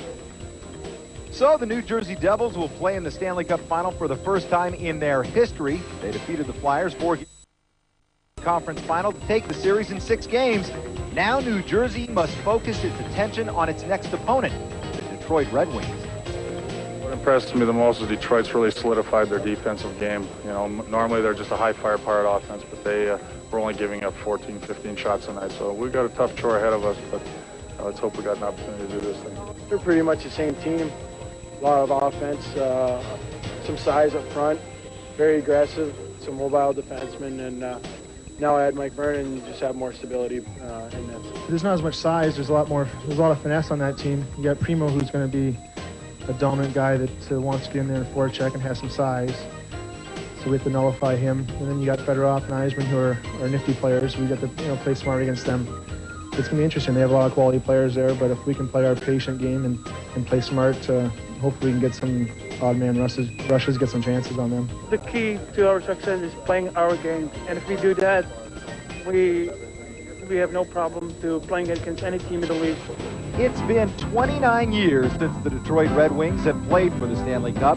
It's been 40 years since they've won it. Fans in the Motor City have been waiting a long time for this opportunity. This year, they finally have it. The Red Wings are just 4 wins away from becoming world champions and having a chance to drink from the cup that has eluded them for 4 decades. Abel, Howe, and Lindsay did it. Now it's Coffey, Fedorov, and Yzerman's turn to bring the starving city of Detroit hockey's most prized possession. The Red Wings have suffered through some disappointing seasons the past few years, but all of that is behind them now, and they are finally starting to fulfill some of those lofty expectations. I expected to get here at some point. You can't really predict which season or which year you're going to get there. I think in general, the last 2 playoffs of losing in the 7th game at home in the first round are obviously the most recent and the ones that stand out in my mind, being that I felt had strong teams and had great regular seasons, and certainly when the playoffs get going with a lot of enthusiasm, 2 weeks later they ended quickly. So that was the things that really stand out in my mind. The past, we put the past behind us here this year, and I think the most important thing is we're working together as a hockey club, and we're working as a team and as a unit out there, and I think we're taking a lot of the pressure off each other because we're working as a team like that. Inexperience and poor goaltending have haunted the Wings for the past couple of years in the playoffs. However, with the addition of steady Mike Vernon in goal and the leadership of veteran defenseman Paul Coffey, Detroit is being compared to the great Edmonton Oilers teams of the 1980s. Really, the only thing I feel that separates those teams from our club here is that we haven't won anything. I think we have the potential in our dressing room. We've got a good group of guys. We've changed our style this year. We proved we can play defensive or offensive, or offensively if need arises. And I think that, as I mentioned earlier, I guess the only thing that separates, we're a good hockey club right now. We're not a great team yet. I think great teams are measured by championships. Until we win a championship, I don't think we'll be in the same category as a Pittsburgh or an Edmonton. The Red Wings have breezed through 3 rounds of playoff action. It all started at home against the Dallas Stars. Detroit basically had its way with the Stars after eking out a 4-3 victory at home in Game 1. The Red Wings jumped out to a 3-0 lead in the series and then closed it out at home with a victory in Game 5. As easy as the series against the Stars looked to hockey audiences everywhere, it could not compare with the swiftness that the Wings displayed in disposing of the San Jose Sharks in the Western Conference semifinals. Detroit extracted revenge on the team that took them out of the first round a year before by sweeping the Sharks in 4 straight games. The Wings outscored San Jose 24-4 in the series, including a pair of 6-0 shutouts by goalie Mike Vernon. Then it was on to the conference final and a date with their arch rival, the Chicago Blackhawks. This was a rough, tough, physical series, but if this was a tough test, the Wings passed with flying colors. Detroit registered 3 sudden death overtime wins in this series en route to a victory over the Hawks in just 5 games. So now the Red Wings are back where they feel they belong, and that is playing for Lord Stanley's Cup. The Wings are confident in themselves, but they know that their toughest test is yet to come. That test will be in the form of the New Jersey Devils, the NHL's most solid defensive team with one of the league's best head coaches. The biggest key for us is just to be patient. I mean, we're all well aware that Jersey's a very disciplined hockey team. I mean, we've watched some of their games during the season and most of their games during the playoffs. They don't give up a lot of chances, and what they try to do is force the other team into mistakes, and when the other team makes mistakes, they usually pounce on it. So I think we're just worried about limiting our mistakes. Jacques done a good job. I think the addition of Stéphane Richer and Claude Lemieux are the best examples of what he's done as a coach. They were players that had good careers in Montreal. They were a little bit on hold when they were traded. It's always tough when a player gets traded. And I think he's taken them to the level that they're at now. So obviously as a player, he had a lot of success, and he's been able to transfer that when he's been a coach. Down International Weekly. In 1982, the NHL's Colorado Rockies left the Rocky Mountain State and headed to the Garden State, where they became the New Jersey Devils. The Devils made their home in the Meadowlands Sports Complex, which sits just 8 miles from Madison Square Garden, home of one of the NHL's original 6, the New York Rangers. It wasn't easy for the Devils. In addition to being the #2 team in the area, New Jersey struggled miserably on the ice. Things couldn't get much worse than they got on November 19, 1983 at the Northlands Coliseum in Edmonton. The Devils were embarrassed by the Oilers by a whopping final of 13-4. This prompted the great one, Wayne Gretzky, to call New Jersey a, quote, Mickey Mouse organization. Well, I guess it's about 12 years now. It was 1983, I remember the game. It was -4 in it, too. It was, we've come a long way, and it's a credit to the organization, and, you know, that, you know, we've come as far as we have, and put the type of team and the product that we have right now on the ice, and it's great to see, and, you know, it's a nice feeling. Well, it took 13 years, but the Devils finally did it. They earned themselves a berth in the Stanley Cup final. much of the credit for the team's success goes to head coach Jacques Lemaire. In his second season at the helm for New Jersey, the Devils went from contenders to Eastern Conference champions. Lemaire has the Devils playing as a team. All of his players play their hardest every night. They believe in themselves, and they believe in their coach. For a youngster like we are a few guys here, to be coached by a guy who, you know, he's got a winning attitude, and you know, he won so many things in his life, and he can, you know, put everything towards us. And I think hopefully his experience, him and Larry, will be going to be really good for us going to that finals. To get to this position twice and now take the next step, it's a great feeling. And I felt as soon as Jacques came here, there's no reason why we couldn't go all the way to the finals, to the Stanley Cup, and we've done it in a pretty short time. You know, I've never missed a playoff in all the years that I've been around, and I always took pride in that. And once you're in it, you never know what can happen. And I know we've taken some of the best teams to the limit, and whether it was the first round of the playoff, whether it was last year, and we were close. And with what we've got over the last couple of years with coaching staff and the new players and the new additions, we've improved. And I felt this team could have won it last year. We missed it, and now we're back, you know, where we wanted to be. We were in a situation every series like nobody was expecting us to win the series, and we proved, you know, like we had a good hockey team, and we proved, you know, like last year that was not a lucky season. So that's the only thing I'm pretty proud to be a part of that team here, you know, because like I said before, look around it. We don't have any big name here. It's all team, and we're all proud to wear, you know, that New Jersey Devil jersey on. The Devils began their road to the final at Boston Garden. Martin Brodeur posted back-to-back shutouts on Bruin ice to give New Jersey a 2-0 series lead. After dropping Game 3, the Devils rebounded on Randy McKay's overtime goal at home in Game 4. Then it was back up to Boston, where the Devils closed out playoff hockey in the Garden by handing the Bruins a 3-2 defeat to wrap up the series in 5 games. In the conference semifinal, the Devils were matched up against the Pittsburgh Penguins. New Jersey dropped Game 1, then rallied for a 4-2 victory in Game 2 on Scott Stevens' goal late in the third period. The Devils returned home to blow out Pittsburgh 5-1 in Game 3, then came out and took a 2-1 decision on an overtime goal by Neil Broughton in Game 4. The team traveled back to Pittsburgh for Game 5, where New Jersey once again ruled the ice. Another big game by Claude Lemieux helped the Devils to a 4-1 victory as the Penguins became the latest victims. From Pittsburgh, it was on to Philadelphia, where the Devils kept right on rolling. Back-to-back victories at the Spectrum gave New Jersey a 2-0 lead. The Devils then returned home, where they dropped 2 straight and allowed the Flyers to even up the series as it headed back to Philly in Game 5. Claude Lemieux beat Ron Hextall from long range in the final minute of regulation time to regain a 3-2 advantage and put the Devils 1 win shy of the Eastern Conference title. Back at the Meadowlands, the Devils came out strong in Game 6 and took a 4-2 decision to eliminate Philadelphia. It was the first home ice victory for either club in the series, but it was good enough to earn the Devils a chance to play for the Stanley Cup. When the puck drops at the start of sudden death overtime, both teams know that one mistake could spell disaster. It's sudden death for the loser and sudden victory for the winner.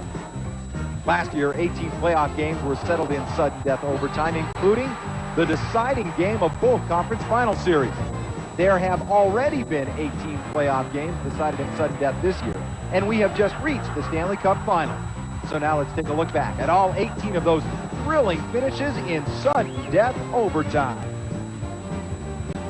Stop up there by DeMaio. Here is Dyke. Bouncing puck, goal! Bouncing puck went over the top of Hockett. The Sabres are trying to argue, but there is no argument here. The goal line is on, and the Flyers have won it in overtime. Joel Otto on this faceoff. Again, Calgary controls the draw. Chase on around the boards. We're bouncing front, scores! Up Dallin! San Jose Sharks go to the tank, up 2 games to none. 3-on-2 again. Second chance. Nedved leads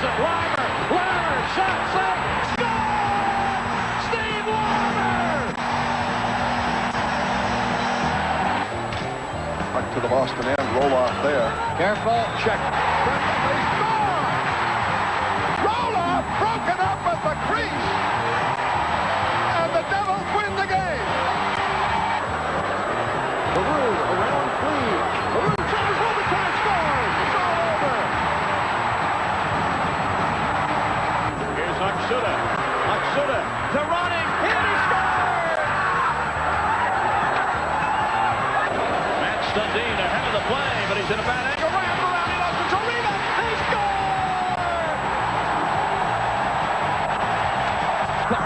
He works the back and poked away by Chase on puck is still free. Now McCarroll. Whitney scores! It is over! The San Jose Sharks, defeated by Ray Whitney.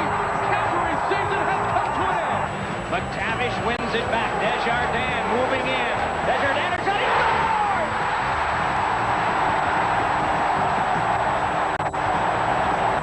Canucks trying to clear it, but they can't do it. Savard. Down low. Nichols. Murphy. Shot. Score! Here's a 2-on-2, 3-on-2. Renberg leading back near side. Shot. Score! Kevin Haller. Philadelphia wins in OT. Now Bernie Nichols across to Chelios. He scored.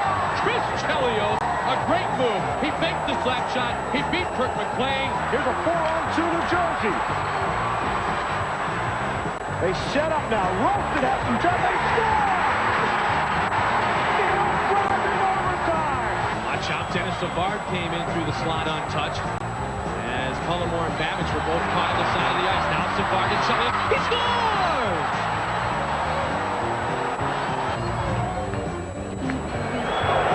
Nicholas Lentz from shot. Hit the post. Score! It went in! Detroit wins in overtime. Nicholas Lindstrom.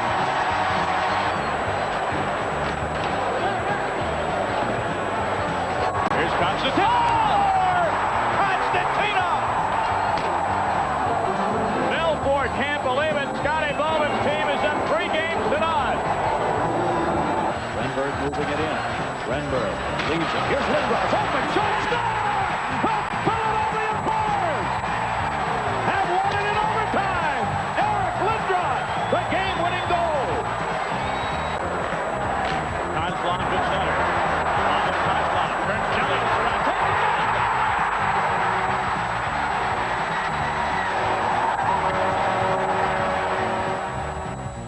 Well, there you have it. All 18 game-winning goals.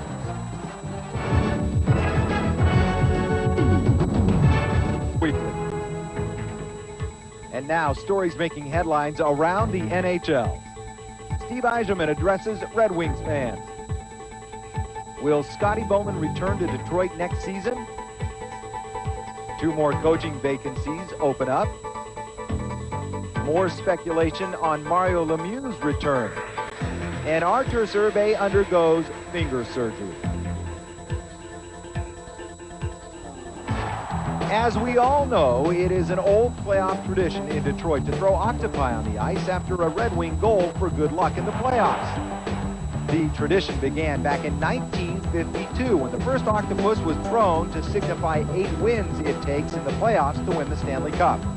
Well, the playoff format has changed. It now takes 16 wins in the playoffs to win the coveted cup, but the octopi still fly. Now, in 1995, Detroit has embraced these slimy creatures as their mascot for this year's playoffs. And just what do they do with all the discarded seafood? Well, building manager Al Sabatka has that very important honor. Waiting for the octopus to be thrown on the ice after they score. Then we put them backstage in the Zamboni room, usually in a 5-gallon pail or so, and depending how many there are. The next day we just dispose of all of them out into the Detroit River for the fish to eat. Although this tradition is exciting for the fans, sometimes it does affect the game.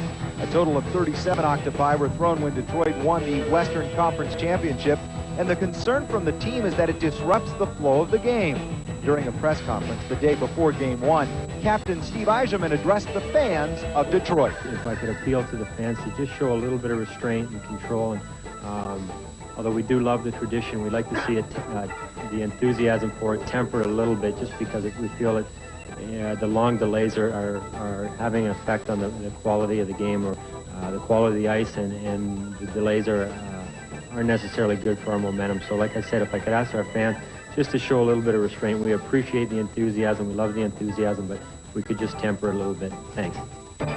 Meanwhile, head coach Scotty Bowman's contract has officially run out as of last Thursday. So will he return next year at the helm of the Red Wings? Speculation is that he has been offered a one-year contract with an option for $1 million and a provision for Bowman to remain with the club when he is through coaching to serve as player personnel director. The Red Wings expect him to ask for even more, especially if he brings them the Stanley Cup. In other coaching news, after 3 seasons behind the bench in Buffalo, John Muckler stepped down last week as head coach, but he will retain his position as the general manager. This at the request of the team president, Doug Moss. Doug convinced me that he really wanted me to turn in that direction and help him to build the Stanley Cup winner. And this is something that I've always dreamed of. I dreamt of winning a Stanley Cup as a coach, and now I dream of winning a Stanley Cup as a general manager. While a search is already underway, Muckler's replacement has yet to be named. The Chicago Blackhawks will also be looking for a new coach for next season. Monday, head coach Daryl Sutter resigned after 3 seasons behind the bench. Blackhawks center Jeremy Roenick had been outspoken about the fact that he did not want to return to Chicago if Sutter was still the head coach of the Blackhawks next season. Sutter said that his decision was based on the fact that he wanted to spend more time with his family. Mario Lemieux of the Pittsburgh Penguins made the decision last summer to sit out this NHL season to rest his ailing back and recover from his bout with Hodgkin's disease. There has been a lot of speculation on what Mario Lemieux's future will be as an NHL player. We should find out soon, as the Penguins have scheduled a press conference for Tuesday, June 20th, to announce Lemieux's plans for the 1995-96 season. We'll have all the details in next week's show. San Jose Sharks goaltender Artur Zerbe had successful surgery last week to repair his right index finger. Zerbe suffered injuries to a nerve and a tendon last summer when he was bitten by a dog. He will undergo 2 months of rehabilitation and should be ready in time for the start of training camp next season. Well, it's finally Cup time, and last Friday was Media Day in Detroit. Red Wings will host games 1 and 2 of the series, with games 3 and 4 in New Jersey. It was the Devils' first chance to practice on Joe Louis Arena ice, and it was also the media's first chance to meet and interview the players. Press conferences were held at the Olympia Club inside the arena, and the players were made available for interviews. Television and print media came in from all over the world. This year's Cup Finals will be seen in 140 countries worldwide and are expected to reach a record 300 million television homes. And so it begins. Who should we look for to score the big goals? And how do the goaltenders match up? And can the New Jersey Devils come into Detroit and take Game 1? Or will the Red Wings keep their perfect home record in the playoffs? And now it's time to take a look inside the Stanley Cup archive. In the 1992 Stanley Cup Final, the Pittsburgh Penguins won a playoff record 11 games in a row, capped off with a 4-game sweep of the Chicago Blackhawks. Ron Francis scored the game-winning goal in a 6-5 Penguin victory to give Pittsburgh its 2nd consecutive championship. For Penguin coach Scotty Bowman, it was his 6th Stanley Cup title as a head coach in the National Hockey League. He won 5 with the Montreal Canadiens to go along with the 1 he achieved in his first season in Pittsburgh.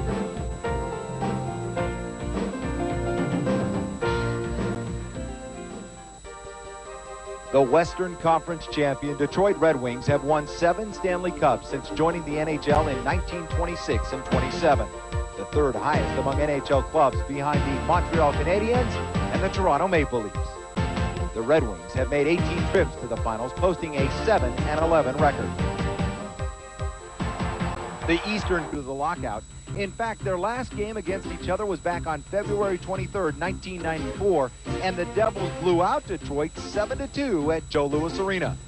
This season marks the first time since 1926 that the conference champions have not met until the finals. But these two teams know a lot about each other, and it starts behind the bench. New Jersey head coach Jacques Lemaire used to play for Detroit head coach Scotty Bowman while the pair were in Montreal. In fact, these men won 5 Stanley Cups together for the Habs. But now it is pupil versus teacher, as only one of the two will emerge victorious. The win against him, I don't even think about that. The only thing I want, why I want to win so much, it's because of the players that are on the Devil team.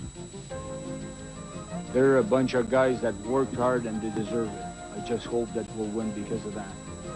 Coach Lemaire relies heavily on a couple of other ex-Canadiens, Claude Lemieux and Stéphane Richer.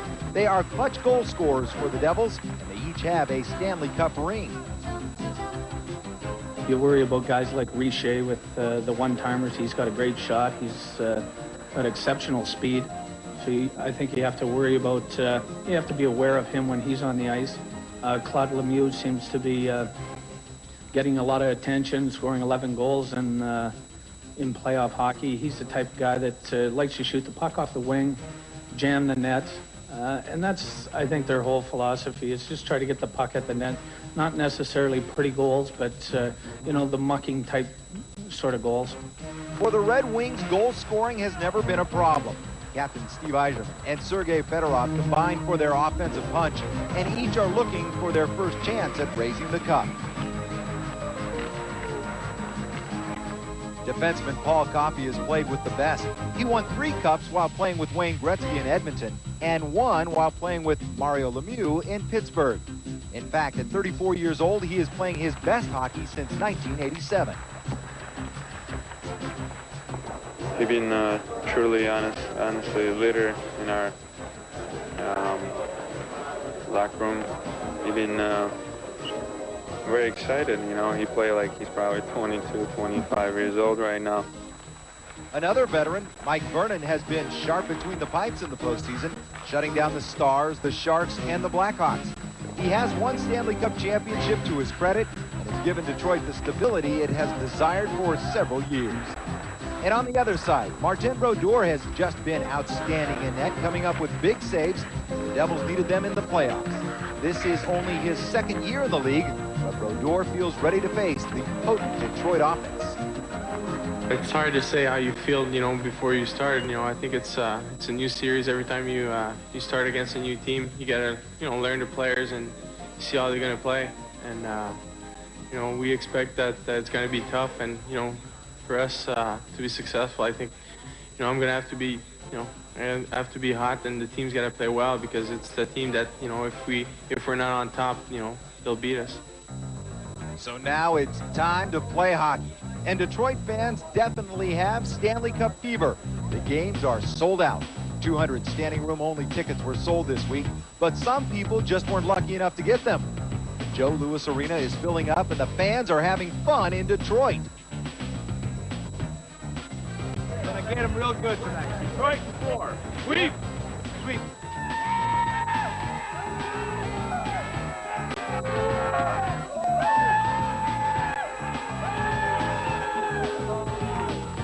Inside the arena, the atmosphere is really heating up. So let's join Mike Emmerich and John Davidson for the call of Game 1 of the Stanley Cup Final. Two great coaches, Jacques Lemaire with New Jersey, Scotty Bowman with Detroit. Both have had control of their teams for 2 seasons. Both have total control of their players. Let's see what type of matchups they go with. They start Broughton against Fedorov. Here we go. Broughton, McLean, and Chorsky for New Jersey. Stevens and Chambers. Doug Brown, Fedorov, and Kozlov for Detroit, with Rouse and Fetisov. Scott Stevens, the captain of New Jersey. That tap, but taken by John McLean. Right back to him, but he flexed it back in. And Mike Vernon allows this one to... Touch-up comes. Slava Fetisov, a former New Jersey Devil, was traded to the Detroit Red Wings prior to the trade deadline during this past hockey season. He was brought into head coach Scotty Bowman's office, and they spent a good deal of time going over New Jersey, each player, each system that the Devils employ on the ice. In fact, Scotty Bowman, whom you're looking at, called the hockey world. He called everybody he knew how to beat the Trap, how to beat the Devils. what to look for with tendencies of their players. Rouse the shot, and it was deflected wide. But Tisov took the hit and rolled it around behind. Fedorov couldn't get it there. Broughton could. And along to Chorsky. He's able to pitch it along, but it's kept alive by Kozlov and handed over to Slava Fetisov. Handed quickly to Fedorov. On across. Kozlov couldn't get a shot away because of Stevens. Now it's taken by Doug Brown, the ex-Devil. Chipped over to Fedorov. Sergei Fedorov controlling and firing one that's bluffed aside. And it'll be the Devils to take over in the person of Tom Chorsky. Chorsky out of the University of Minnesota just popped it back in the first shift change of the game for New Jersey. As Detroit brings it back, Kozlov shaking it on ahead for Darren McCarty. McCarty locked up in the corner with Tommy Albaline on the defense. Puck picked up by Yzerman, and the captain for Detroit couldn't get to the front. Now it's Harry. Rammed by Niedermeyer, but he got it behind McCarty there. There were 3 Red Wings behind the net at once. Harry along now for Yzerman, who turns. Yzerman back behind for McCarty. Now Carpenter on him. Bobby Carpenter able to knock it away. Veteran defensive-minded centerman out of Beverly, Massachusetts, threw it back down and on Mike Vernon. You can see Detroit feeling good, handling the puck well, getting into the offensive zone, but this defensive New Jersey club, well-schooled in team defense, not giving up anything of quality yet. Sean Burr got it over to Keith Primo, then to Paul Coffey, but knocked away from him by Richer, and Coffey taken hard to the glass. Now Bobby Holik is back, and it's 2-on-1. He fires! Oh, and Vernon came up with it, and then it popped loose with the whistle at low. Bobby Carpenter for the Devils went off the ice. Holik replaced him, had the first good scoring chance of this series, and Mike Vernon, who stands up, plays angles well, did the good job in making the save. There you see the Devils. Holik, it's a 2-on-1. He took the shot. You see the winger come in looking for the rebound. There was a quick whistle as Bill McCreary lost sight of the puck. You see the man on the left side driving to the net. There's the shot. It rattles between the legs of Vernon. He's not sure where it is. And Niedermeyer, the defenseman, nearly got the rebound. So the opening period was a defensive battle as both teams continued to feel each other out. It's scoreless at the first intermission, and we'll be back with second period action right after this.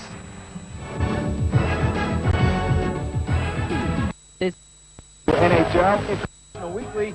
The natives are getting restless in Detroit. They're still waiting for the first goal of the game. So let's rejoin the action with the Devils about to go on the power play. Now watch in front the battle as there he comes, Claude Lemieux and Bobby Carpenter. Carpenter fought away 2 different Red Wings to get the rebound. Perhaps those players thought there wasn't going to be a rebound. A little shot by Draper, who lost the draw to Bobby Carpenter. 2 minor penalties in the game, both in the first period. One a hold and one a stick hold. Draper, for that little shot, gets a penalty. So the Devils get their second power play. Their first power play, their offense was generated by defensemen with the puck, as you see here. Albaline over to Richer. Fires, and it score! Oh, I thought Vernon had that one, and it found its way through, and it is a 1-0 lead right off the faceoff for New Jersey. Detroit losing faceoffs, including the one that led to the first goal of the game. Draper taking a penalty after a whistle, which was unnecessary. That hurts his hockey club. Watch the faceoff, won by Broughton. Now on the left side, you've got Richer. There he is. He's with the puck. He looks, and he just maybe has the best shot on this New Jersey hockey club. He finds a way to put it through Mike Vernon. There's Broughton after winning the draw. Look at his focus. Look at Vernon. He sees now that he's going to get the shot. Here comes from Richer, and Richer powers the puck underneath him. 1-0 on a power play, New Jersey. Just back to action here. Stephane Richer, the only goal scorer in the game. The Devils have succeeded in slowing this game down in the second period. And now that they have the goal, you may see even more of that. They'll wait, and then they'll try to counter. They'll be patient because of their experience. Carpenter's out. Oh, the light is on. Did it come right back out? Apparently it did. The light is on, and we are not certain whether this one is going to count or not. Now the question is, did it go in low and back out? The National Hockey League uses video replay. They'll be able to tell from the overhead view. Watch the turnover. Richer's there. Sloppy pass from in behind, immediate offense. And the shot, as you see, underneath everybody and maybe underneath the goaltender, Mike Vernon. Sloppy pass from behind the net by Bob Airy. He then screens goaltender Mike Vernon. I think the puck may have gone inside the goalpost over the goal line along the padding and back out. If not, it hit the goalpost, one or the other. The net cam may show it here. Good quick shot. No, you can't tell. The way it ricocheted back out on that replay, it may have been just the goalpost, and Mike Vernon hangs on. Does it go inside the goalpost and back out, or off the goalpost? Mike, that looks like the goalpost. Detroit with a turnover. The patient play of New Jersey, they get the scoring chance, and Mike Vernon has the goalpost to help him out. All the Detroit offense so far, it's either been Ciccarelli with the shot, or Ciccarelli with the screen, or Ciccarelli drawing the penalties. He's been terrific, yet they haven't been able to score. He's out on the power play right now, but the Devils have it. Broughton feeds on now to John McLean, one-on-one with Lidstrom. And McLean just flops one that is spiked down by Vernon. Bobby Holik, the high-sticking minor at 11:37 of the second period. Fedorov trying to work his way in, can't. Driver turns it back. Lidstrom and Coffey will be the point men just inside the blue line once they get it set up. A lot of talent out there now. Yzerman as well as Fedorov and Ciccarelli. But the puck comes over to Broughton. Very deliberately walking it ahead. Neil Broughton defended there by Lidstrom, and the puck poked over from McLean, and it's saved made by Vernon as it came right over to John McLean for a slapper. Lidstrom cranks it back in. Around it swirls near Scott Niedermayer, the Devils defense. Ciccarelli there to bump with him. It came along from McLean, and he put it back out. Nothing working for Detroit. They've tried twice to carry the puck into the New Jersey zone on the power play. It didn't work. They tried to dump it. It didn't work. Here's another dump in, and let's see if the white jerseys can get the puck back from the dark jerseys. So far not. Fedorov flipped it, and Shepard got it back to the front. Coffey along now to Ciccarelli. Then over for Ray Shepard. Walks in front, tries to get a shot away and can't do it. It's taken by Ciccarelli again.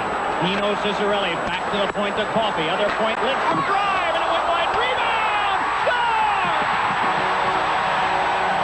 Ciccarelli! Tie game!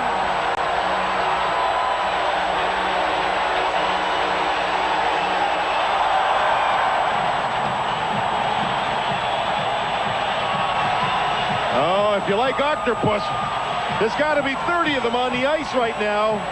Oh, what a play. It took 1 minute and 20 seconds for Detroit to get into the offensive zone on the power play and control the puck. And, oh,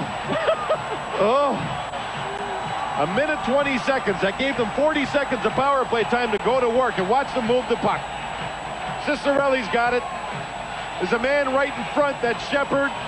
Here's the shot that goes wide, and Brodeur had to chase it, but he couldn't recover. Here comes Ciccarelli all by himself.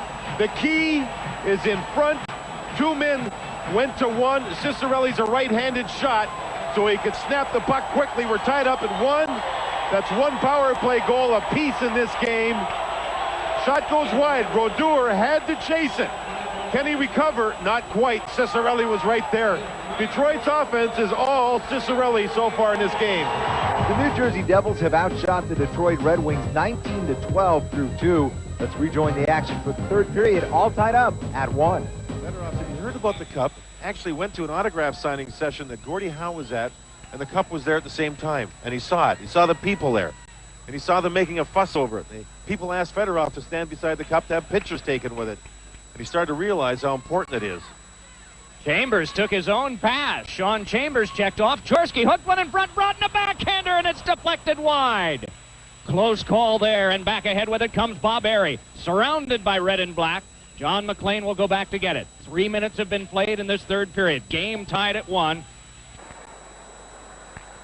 The New Jersey Devils and Detroit Red Wings, best of 7, game 1 from a sold-out Joe Louis Arena in Detroit. Rolled back in by Chorsky. After it is John McLean, and he got there. McLean is shot. Deflected by the defense. Another drive. Score! Claude Lemieux. And it is 2-1 in favor of New Jersey. Claude Lemieux had come off the bench. And the checking line gets the first even-strength goal of the series. Great defensive play by the Devils, closing off the white jerseys. There you see it. Up the ice they come. Now you see the Devils knowing it's a smart time to make a change. Let's make it. As this is going on, the McLean shot, here comes Lemieux off the bench, and it's a rocket past Vernon, who never had a chance to get set on the play. Look at, here comes Lemieux off the bench, way back, trailing. Nobody picks him up. There's the deflection off Coffey and the rocket as Lemieux caught Vernon moving to his left. It's just New Jersey showing how well they change lines. They make a proper change. Detroit never picked them up, and Lemieux gives his team a go-ahead goal.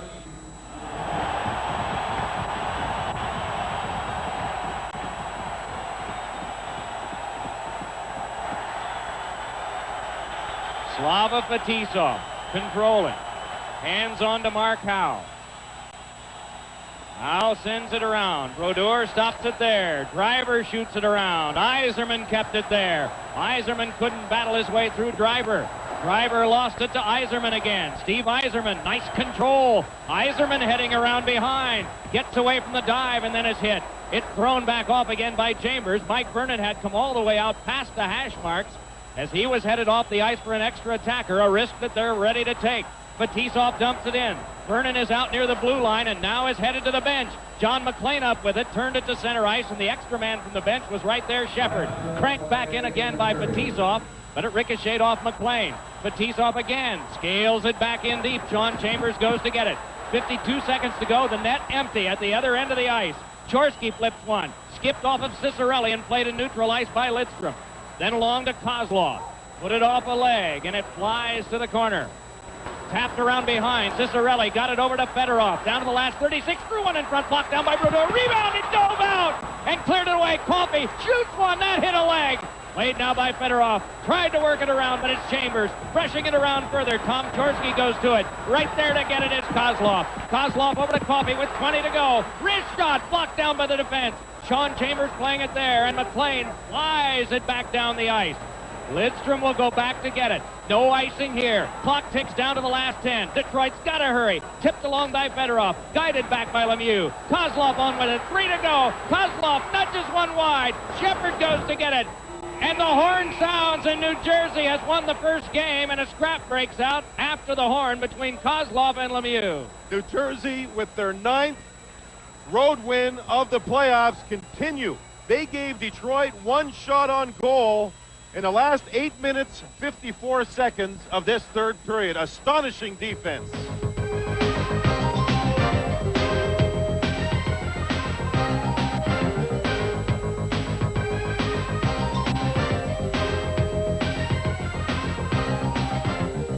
So the Octopi didn't help the Red Wings in this game as the Devils' Claude Lemieux came through with the game-winning goal.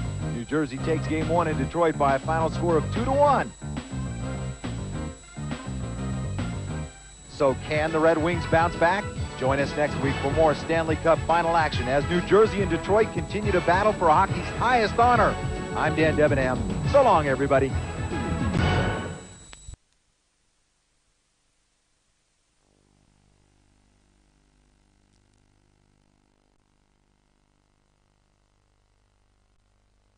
Watch how it tries to get in the way of the puck. Now he can't, and here comes the rush of the Devils.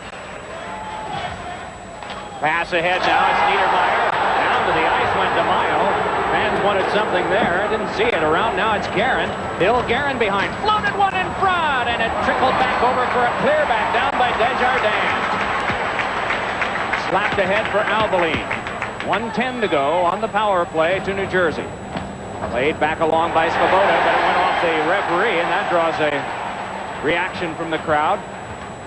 Randy McKay is out on the power play now. Broughton able to bring it ahead, but he lost to Svoboda. Into the glove of Rod Brindamore, then back to Svoboda again.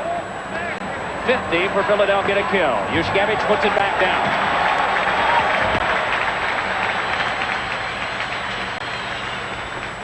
So now it's Dean again. The rookie playing it ahead for Neil Broughton. Broughton saw an opening there and was able to move his way through. Checked to the boards by Svoboda. And Svoboda lifts it back out. 27 to go on the power play. Laid ahead now for Stephane Richer. Pass is cut by DeMaio and swept back out. The Devils can't get any closer than 10 feet inside the Flyers' zone. This is an excellent four-man unit of penalty killers, and aggressive. DeMaio in particular. Devils are 4 for 17 in the series on the power play. It's fed over now for Carpenter. Carpenter scores! Bobby Carpenter trickled one through the legs of Ron Hextall, and it is a 2-1 game in favor of New Jersey. 5 seconds to go on the penalty to Antosky, and finally the Devils with 2 or 3 quick passes, and then a goal where the puck barely slithered over the goal line. You see the high angle look. One pass, and this is the key one right here. Little pass across as both defensemen went to one Devil. You can see Carpenter break in, and Hextall was caught moving out. He wasn't set on the play. You'll see here, Desjardins should have stayed on his side. He didn't. Look at Hextall, still moving, still moving, still moving. And there's the play by Carpenter, just opening the legs a little bit. And it's 2-1 Devils with a power play goal. So the Devils score on the first shot of the game and add another late goal to take the lead 2-1. Shots on goal in the first period. Flyers 4, Devils 8. We'll be back.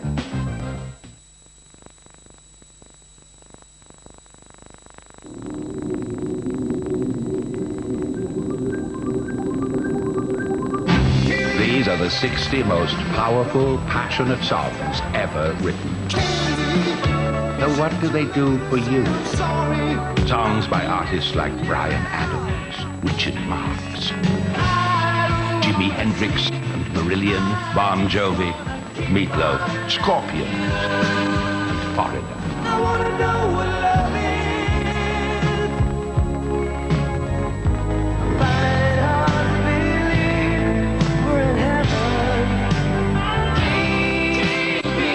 They're all on Burning Heart.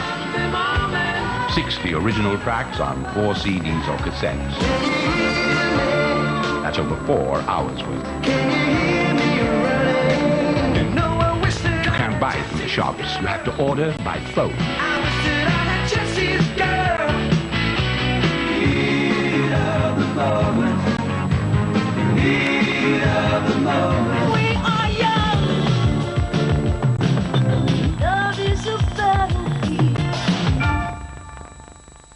The 60 most powerful, passionate songs ever written. To get your copy of Burning Heart, call now. Insight at Polygraph. We know great music when we hear it.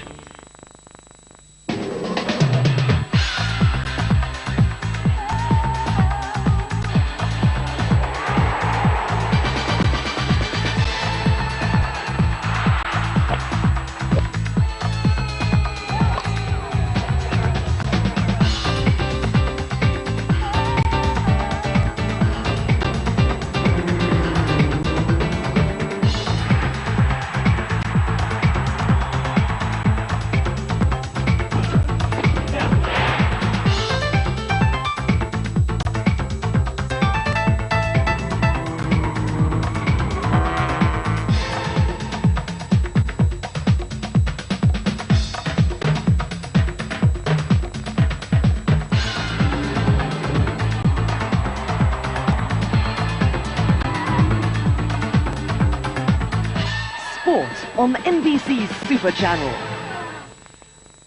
Monday on Today. We'll have a Father's Day special, a dad who brings his baby to work, and the entire U.S. Congress takes notice. Plus our guide to life after 50, managing your money, and the music of Earth, Wind, and Fire. That's on Today, Monday from 7 on NBC Super Channel. Welcome back to NHL International Weekly. There was no score in the second period, so let's rejoin the action 1 minute into the third period. Devils up 2-1. Yulin banged it back in. Montgomery, or check that, Podine there. Podine around behind the net. Sean Podine duels with Niedermeyer, but Cabbage comes over to help out. Carpenter there as well, and Carpenter turned it on to Chorsky. He just fed it on his backhand back down. Another change by New Jersey. Richer, Lemieux, and soon Broughton to come over the board.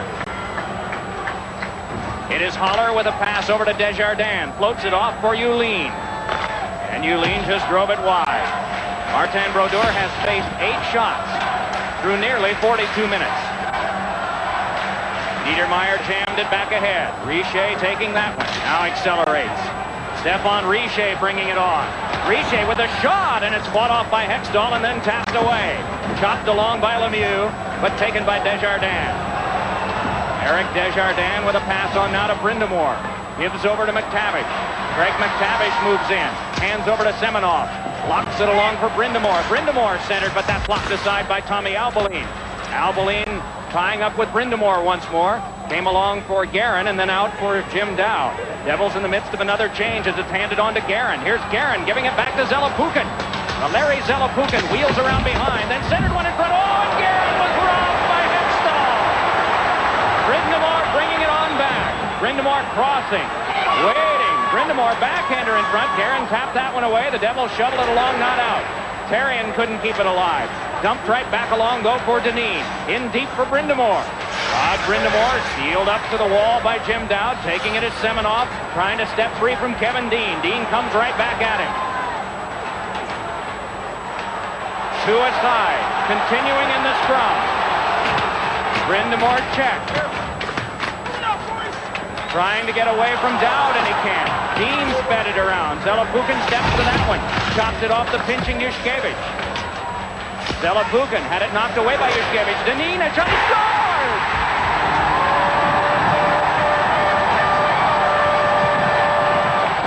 Remember the save on Guerin by Ron Hextall, or it was 3-1 New Jersey.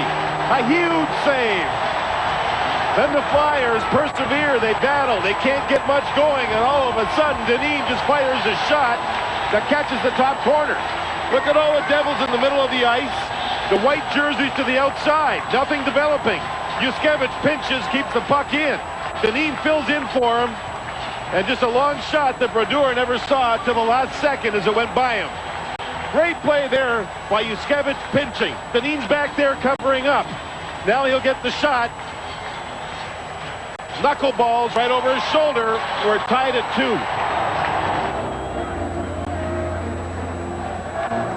We're tied at 2 with 58.9 seconds to go here in the third period. A lot of whistles.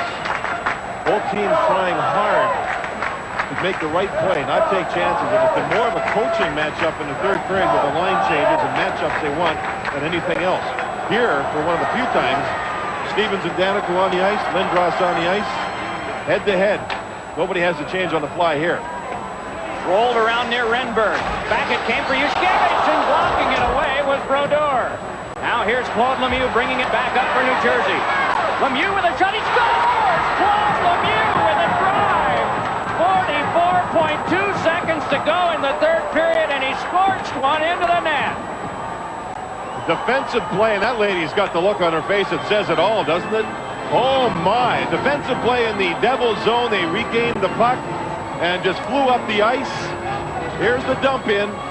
You see the Devils, after the save there by Brodeur, control the puck. Lemieux just gets it from Brodeur and heads up. He's got Svoboda as the defenseman. He uses him as a screen. And Hextall, I don't know if he just wasn't ready or didn't get the read of the puck right away or what. Maybe he didn't expect the shot. I don't think it was redirected. I think he just missed it. It's 3-2. So the New Jersey Devils pull off a win in Game 5 at the Spectrum by a goal by Claude Lemieux with 45 seconds remaining in the game.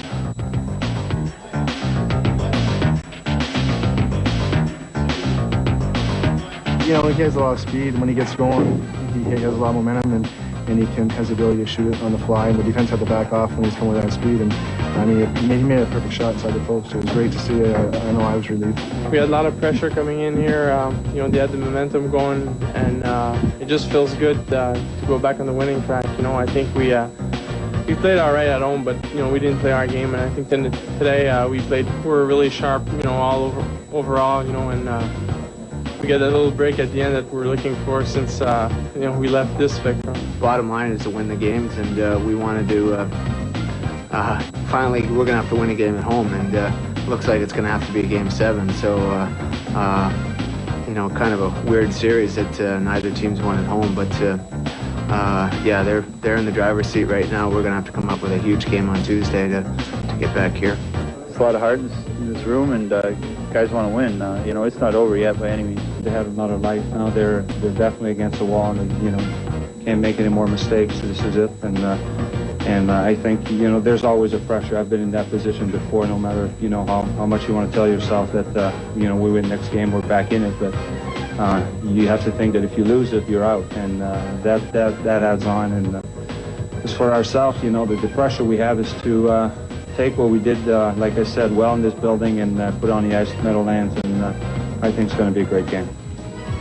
So Game 6 will be Tuesday night in New Jersey, and Game 7, if necessary, will be back in Philadelphia on Thursday. The winner advances to the Stanley Cup Finals and will meet the Detroit Red Wings in Game 1 of the Finals on Saturday night in Joe Louis Arena. Join us next week as the Stanley Cup Championship begins. I'm Dan Debenham. So long, everybody.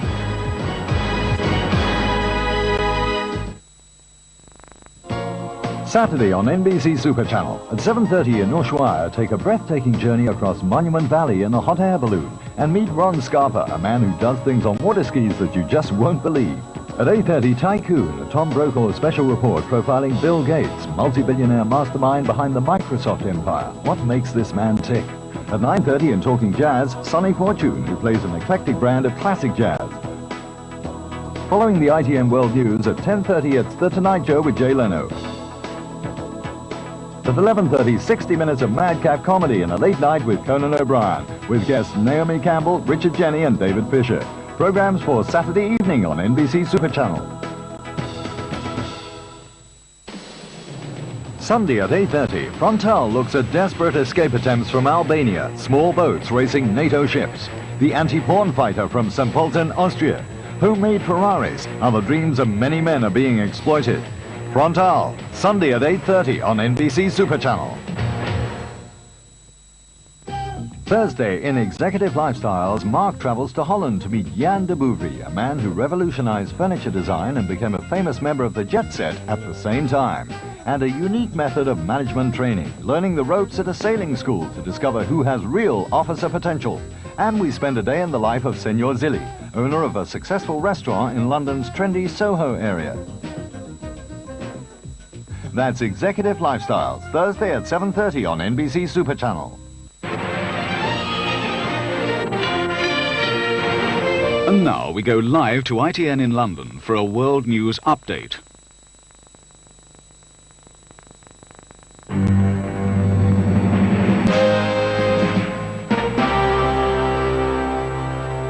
Russian forces have launched 2 assaults on the hospital in Budyanovsk in southern Russia, where Chechen rebels hold more than 1,000 hostages.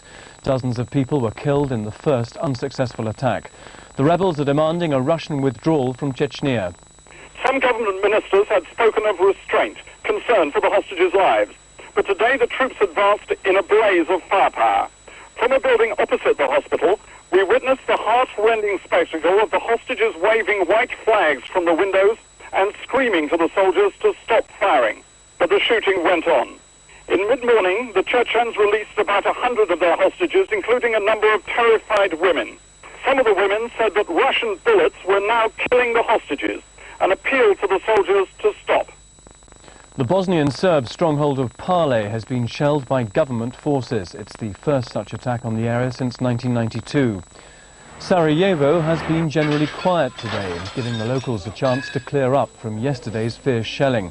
Officials say 20 people were killed, 2 as they lay in their beds in Kosovo hospital. Bosnia has been high on the agenda at the G7 summit in Canada. US President Bill Clinton said he would favour lifting the arms embargo on the Muslim-led government if UN peacekeeping troops are pulled out. He added he would not support such a measure as long as troops remain. The French consul's office in the Australian city of Perth has been destroyed by a firebomb. A demonstration had earlier been held outside the building to protest against France's decision to resume nuclear weapons testing in Polynesia. A little-known group calling itself the Pacific Popular Front says it carried out the attack. I'll be back in an hour with another news update.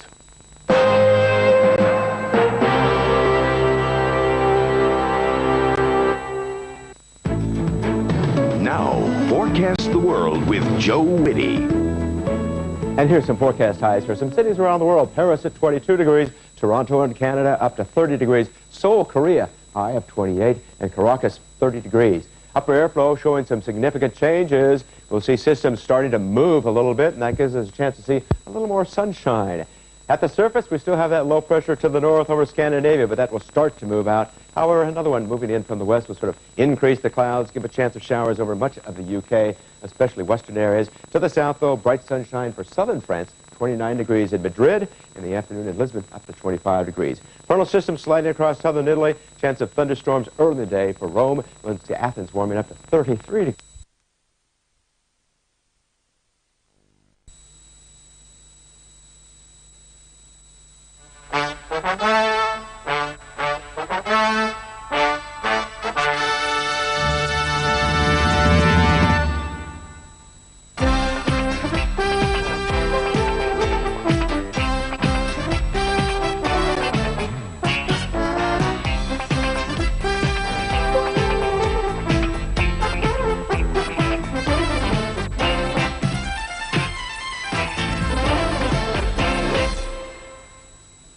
Hello everyone.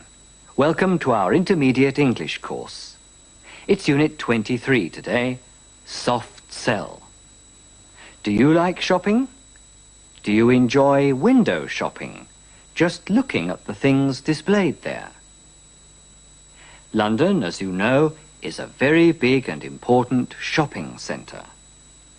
Some of the shops sell their articles to the royal family. If they do this regularly enough, they're allowed to display the royal coat of arms above the shop entrance. Some salesmen can be very persuasive. They make you feel that you simply have to buy what they want to sell you. Sometime or other, we all fall victim to the soft sell, which means the salesman breaks down your sales resistance with gentle persuasion. In the first part of our story today, we're in a large department store. Mildred and Rose, who are sisters, are standing in front of an enormous cooker.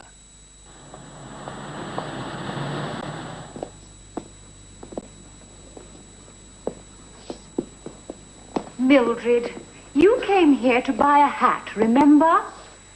Even if I did come in here to buy a hat, I could look at a cooker, can't I? I don't have to buy it. You always say that. Although you don't have to buy the things, you buy them all the same. In the last 6 months, you've bought a washing machine, a refrigerator, a food mixer, a vacuum cleaner, and an alarm clock. I don't know how your husband puts up with it. Leslie is very generous. And you're very selfish. You may buy the things from the shops, but Leslie has to pay for them. Now, my husband... Your husband isn't as generous as mine. Ladies, I see you're admiring our new cooker. But we're certainly not going to buy it. You can look at it, though, even if you're not going to buy it. You can look at it. No, thank you. Do come along, Mildred. But you heard what the man said. I can look at the cooker even if I don't buy it. No matter what he says, that man's a salesman. He's trying to sell that cooker. If you're not careful, he'll sell it to you. Although you may think that, madam, you're wrong. I'm here to show people how the cooker works. That's all.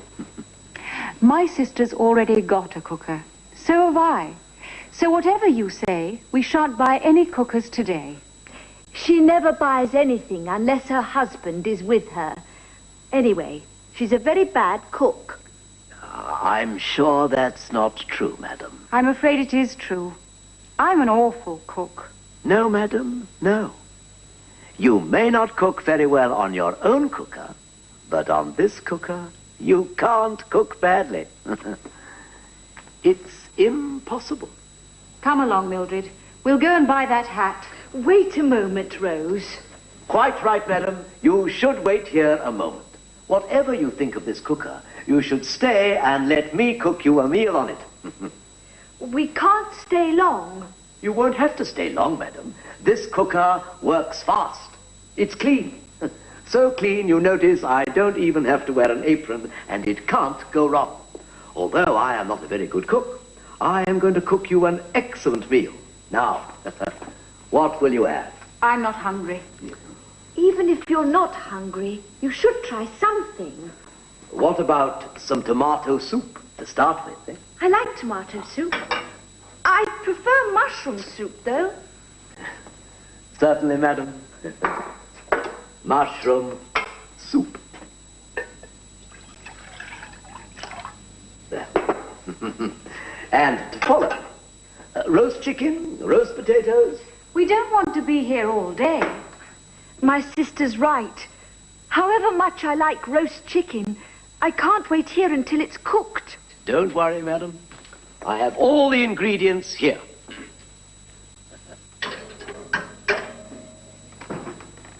Your meal will be ready in 5 minutes.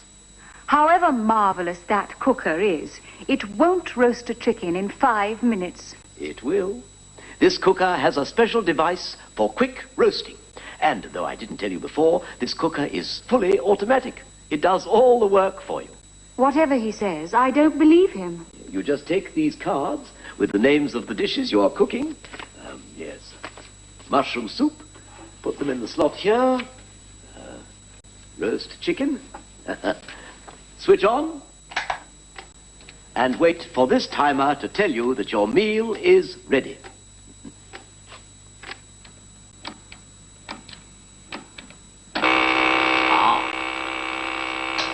And now for the roast chicken.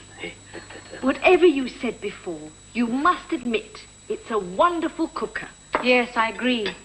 But what does it cost? However much you like that cooker, Mildred, you should look at the price. Oh! I see. Although it costs more than other cookers, madam, you must admit it's worth the price. It's a bargain. Even if it is a bargain. You can't afford it. You may think it's expensive, but it will save you money in the end. Just imagine.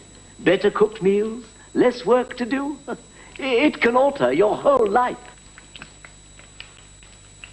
I can't afford it. I'm sorry. Though it's a wonderful cooker, it's too expensive. Let's go and buy that hat.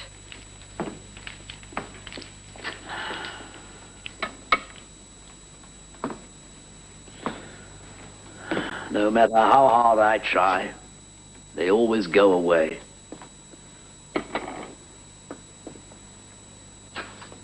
I may have liked roast chicken before I took this job, but I hate it now. Oh, it's you, madam. Yes. I'm going to buy the cooker. The demonstrator seems to have mastered the art of the soft sell, and he's very pleased with himself. Before we learn whether the miracle cooker really turns Rose's life into a paradise, let's have a look at the language. We've been studying complex sentences with various kinds of clauses, time clauses, purpose clauses, and reason clauses. How about studying some expressions of concession today? Listen first. Although it costs more than other cookers, it's worth the price. Although it costs more than other cookers. Mit although, obwohl, obgleich leiten wir einräumende, einschränkende Nebensätze ein. Notice the pronunciation of although. The stress is on the second syllable. Although. Instead of although, you'll often hear though. Though it's a wonderful cooker, it's too expensive. Though it's a wonderful cooker, it's too expensive. Though bedeutet ebenfalls obwohl. Wir können den Satz auch umstellen und sagen, it's too expensive, though it's a wonderful cooker. Die Bedeutung bleibt dieselbe. Though kann auch am Ende des Satzes stehen, allerdings in einer anderen Bedeutung. I like tomato soup. I prefer mushroom soup, though. I like tomato soup. I prefer mushroom soup, though. Though steht hier in der Bedeutung however, allerdings, dennoch. Here's another example with though at the end of a sentence. It's a wonderful cooker. It's very expensive, though. Let's do an exercise on that. It's a lovely sunny morning. Raten Sie Ihrem Freund, dennoch einen Regenschirm mitzunehmen.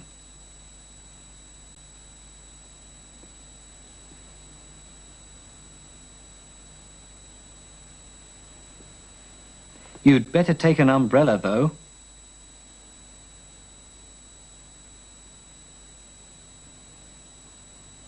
What a terrible old car he's got. Sie stellen fest, dass dennoch in einem sehr guten Zustand ist.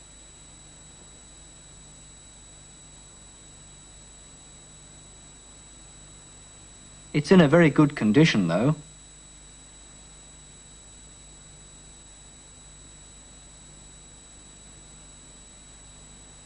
The rooms in this hotel aren't comfortable. Sagen Sie, dass das Essen jedoch wunderbar ist.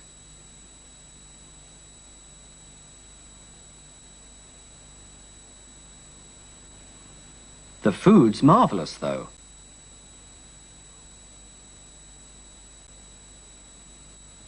We use though at the end of a sentence to express last-minute thoughts about something. Let's have Mildred back for a moment. I can look at the cooker, even if I don't buy it. Even if you're not hungry, you should try something. Even if I don't buy it. Selbst wenn, auch wenn ich ihn nicht kaufe. Even though bedeutet obwohl. Even though he's very nice, I don't really trust him. Obwohl er sehr nett ist, traue ich ihm nicht. Bedeutung also wie although. Verwechseln Sie jedoch bitte even though nicht mit even so. Trotzdem, dennoch. He's a very nice person. Even so, I don't really trust him. Er ist sehr nett. Trotzdem traue ich ihm nicht. Now listen to another conjunction. You may buy the things, but Leslie has to pay for them. You may buy the things, but Leslie has to pay for them. Nach dem Hilfsverb may hat die Konjunktion but dieselbe Bedeutung wie although. Rose hätte also ebenso gut sagen können, although you buy the things, Leslie has to pay for them. Listen to the salesman once again. You may not cook very well on your own cooker, but on this cooker you can't cook badly. The salesman will help the young woman to improve her cooking. Rose still pretends to be unconvinced. Whatever you say, we're not going to buy any cookers. Whatever you say. Auch whatever kann einen Nebensatz der Einräumung einleiten. Whatever you say. Was auch immer Sie sagen mögen. Whatever you think of this cooker, you should let me cook you a meal on it. Whatever means no matter what. Similarly, no matter how becomes however, wie auch immer.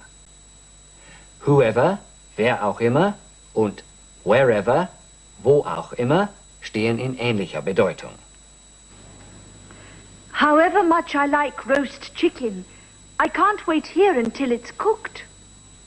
However marvelous that cooker is, it won't roast a chicken in 5 minutes. But however hard the salesman tries to win them over, the two sisters go off to buy a hat. No matter how hard I try, they always go away. Let's practice some sentences now. Change the sentences into a construction with ever. No matter what she cooks, he likes it.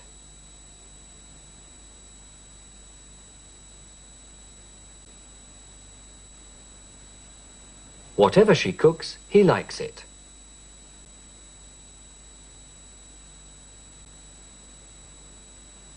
No matter who you ask, they'll be able to tell you the way.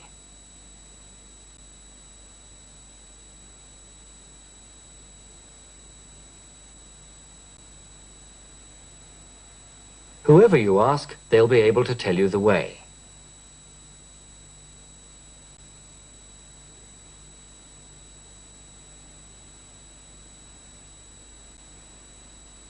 No matter what he says, I won't believe him.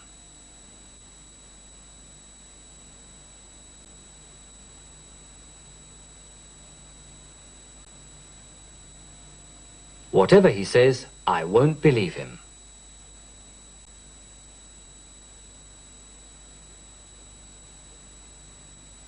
No matter where you go in Britain, you'll find bed and breakfast.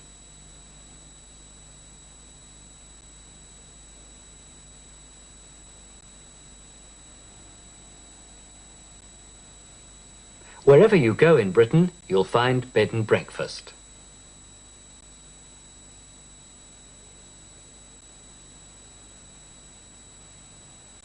No matter when you come, you'll be welcome.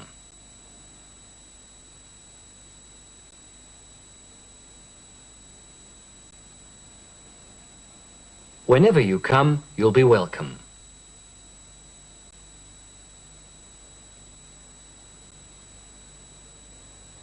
Now let's go back to the second part of the story.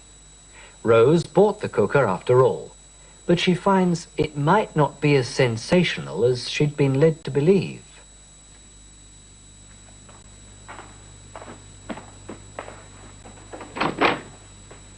Harry, darling.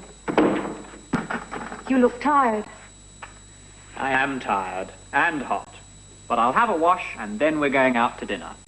You'd like that, wouldn't you? Out to dinner? Not if you're hot and tired, though it's good of you to think of it. Even if I am tired, I'd rather go out than have dinner at home. No, darling. Let's have dinner at home tonight. Now sit down there and I'll get you a nice long drink. Rose, what do you want? Want? Oh, nothing. Now sit down. Well, whatever you say, I think you want something, and I'm not having a drink until I know what it is. I don't want anything, really. I've got something to show you, though. A surprise. Have you? Well, I'd better see it before we go out. But we're not going out. Well, whatever we're doing, I'll see this surprise first. It's in the kitchen. Come with me. What have you been up to now?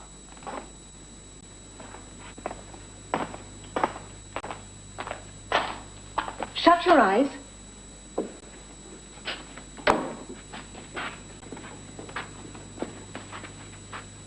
Now, open your eyes. What's this? It's a cooker. I can see that. I may not know much about cookers, but I can recognize one when I see it. And at the moment, I can see two cookers. What's wrong with the old one? However good the old one is, the new one is much better. It's cleaner, it cooks a lot faster. But why is it this terrible color? It's a lovely color. Even if you don't like it, I do. And after all, I do the cooking, so I'm the one who has to look at it. Well, you may cook the food, but I have to eat it. I know you've never liked my cooking, but however bad it's been before, you won't be able to complain about my cooking in future. No matter what this cooker does, it won't improve your cooking. Now, let's go out to dinner. And tomorrow we can send that cooker back to the shop. But your dinner will be ready in 5 minutes, at 7:30 exactly. You've just got time for a drink. If I'm going to eat one of your dinners, I shall need a drink.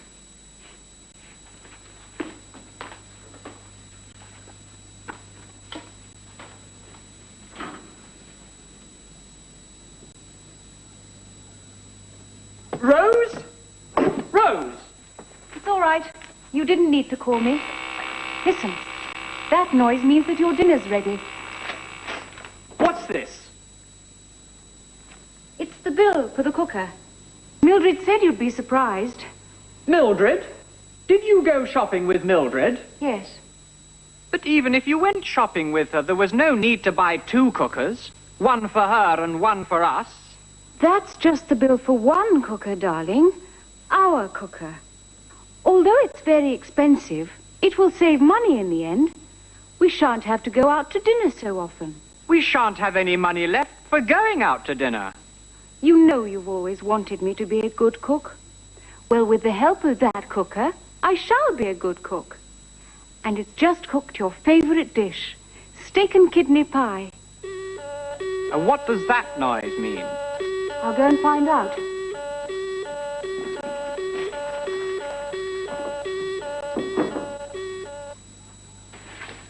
Oh! Oh!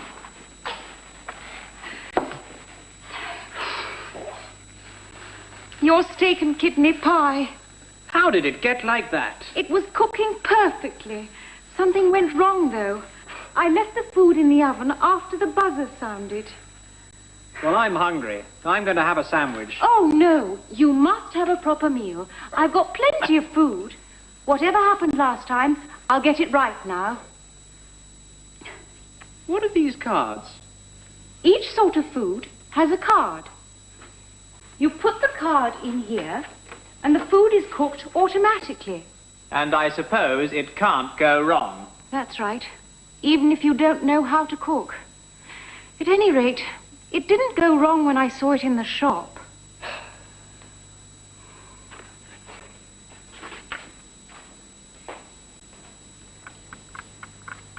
The cooker exploded. I put too much in it. What are you going to do now? Well, I can't give you any dinner. There's nothing left to cook. But it's too late to go out to a restaurant.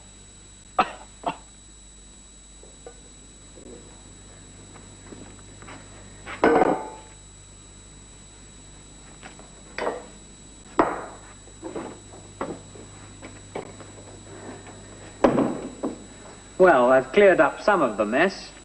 What have you been doing? I've just been talking to Mildred on the phone. Mildred? What for? I told her she could have the new cooker. Whatever happens, I'm not going to use it anymore. Is she going to buy it? Well, Leslie's going to buy it for her. Poor Leslie. Harry, what are you doing over there? I'm going to boil myself an egg on the old cooker. Though it may be slow, at least it's reliable. You can't cook on that, even if you want to. Oh? Why not? It doesn't work anymore. It's been disconnected. Poor Rose and Harry. 2 cookers in the kitchen, and they can't even boil an egg. Now for some vocabulary. You tell me what we can do on a cooker. What does the water have to do before we can make tea or coffee? Tell me the verb.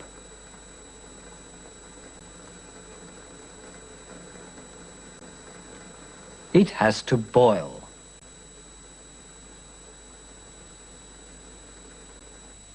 To make bacon and eggs for an English breakfast, what have we got to do with the bacon and eggs?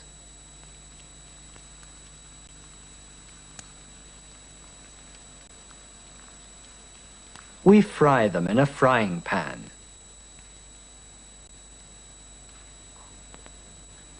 How do we cook a chicken?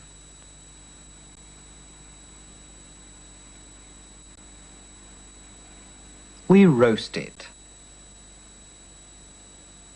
Or we grill it.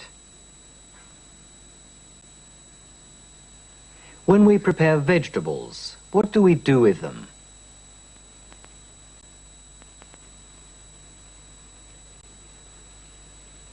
We cook them.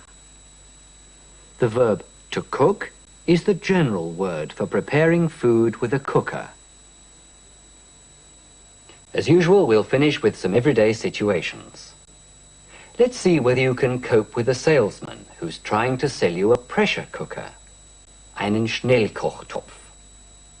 Der Verkäufer fordert Sie auf, sich diesen Schnellkochtopf näher anzusehen.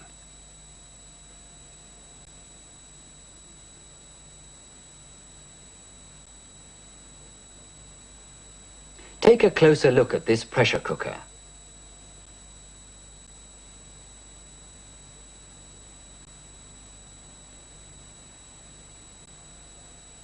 Er sagt, dass es die neueste Erfindung für Ihre Küche ist.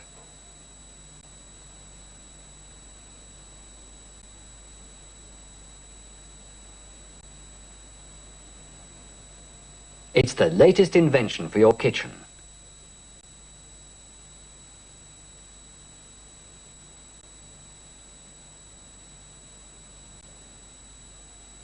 Sagen Sie, dass Sie bereits einen Schnellkochtopf haben.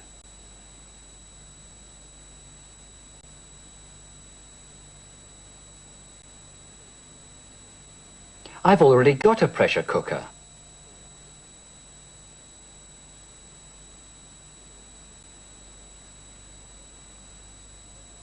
Der Verkäufer sagt, dass Sie Ihren eigenen Schnellkochtopf, so gut er auch sein mag, mit diesem nicht vergleichen können.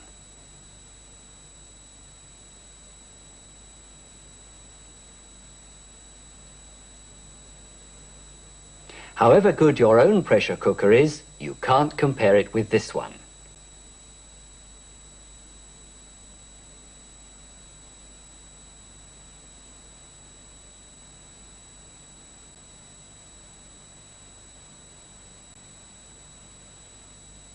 Sagen Sie, dass Sie es sich nicht leisten können, etwas Neues zu kaufen.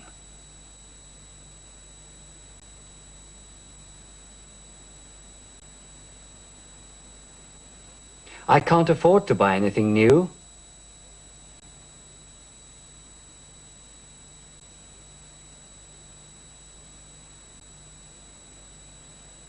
Der Verkäufer sagt, dass der Topf seinen Preis wert ist, obwohl er mehr kostet als alle anderen.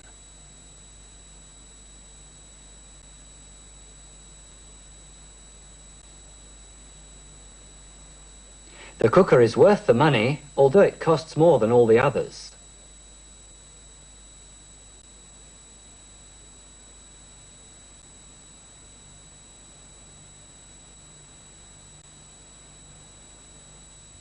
Sagen Sie, dass Sie nichts kaufen werden, selbst wenn es eine besonders günstige Gelegenheit ist.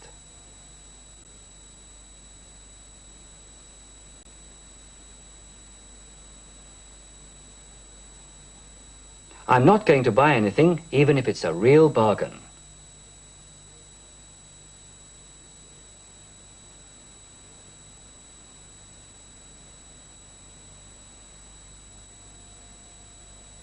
Der Verkäufer macht weitere Versuche, Ihnen seine Ware anzupreisen. Er sagt, dass Sie allerdings eine Menge Geld sparen würden damit.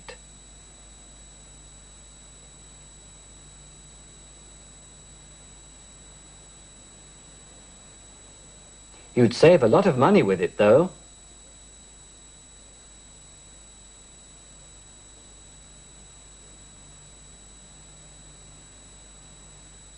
Sagen Sie, dass Sie ganz bestimmt nichts kaufen, was auch immer er sagen mag.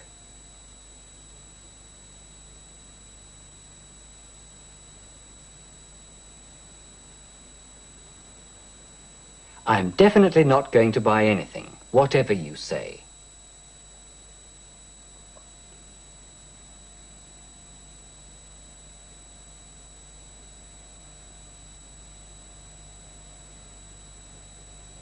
Do practice your English whenever you have time, won't you? Our time for today is up, though. See you again next time. Till then, goodbye.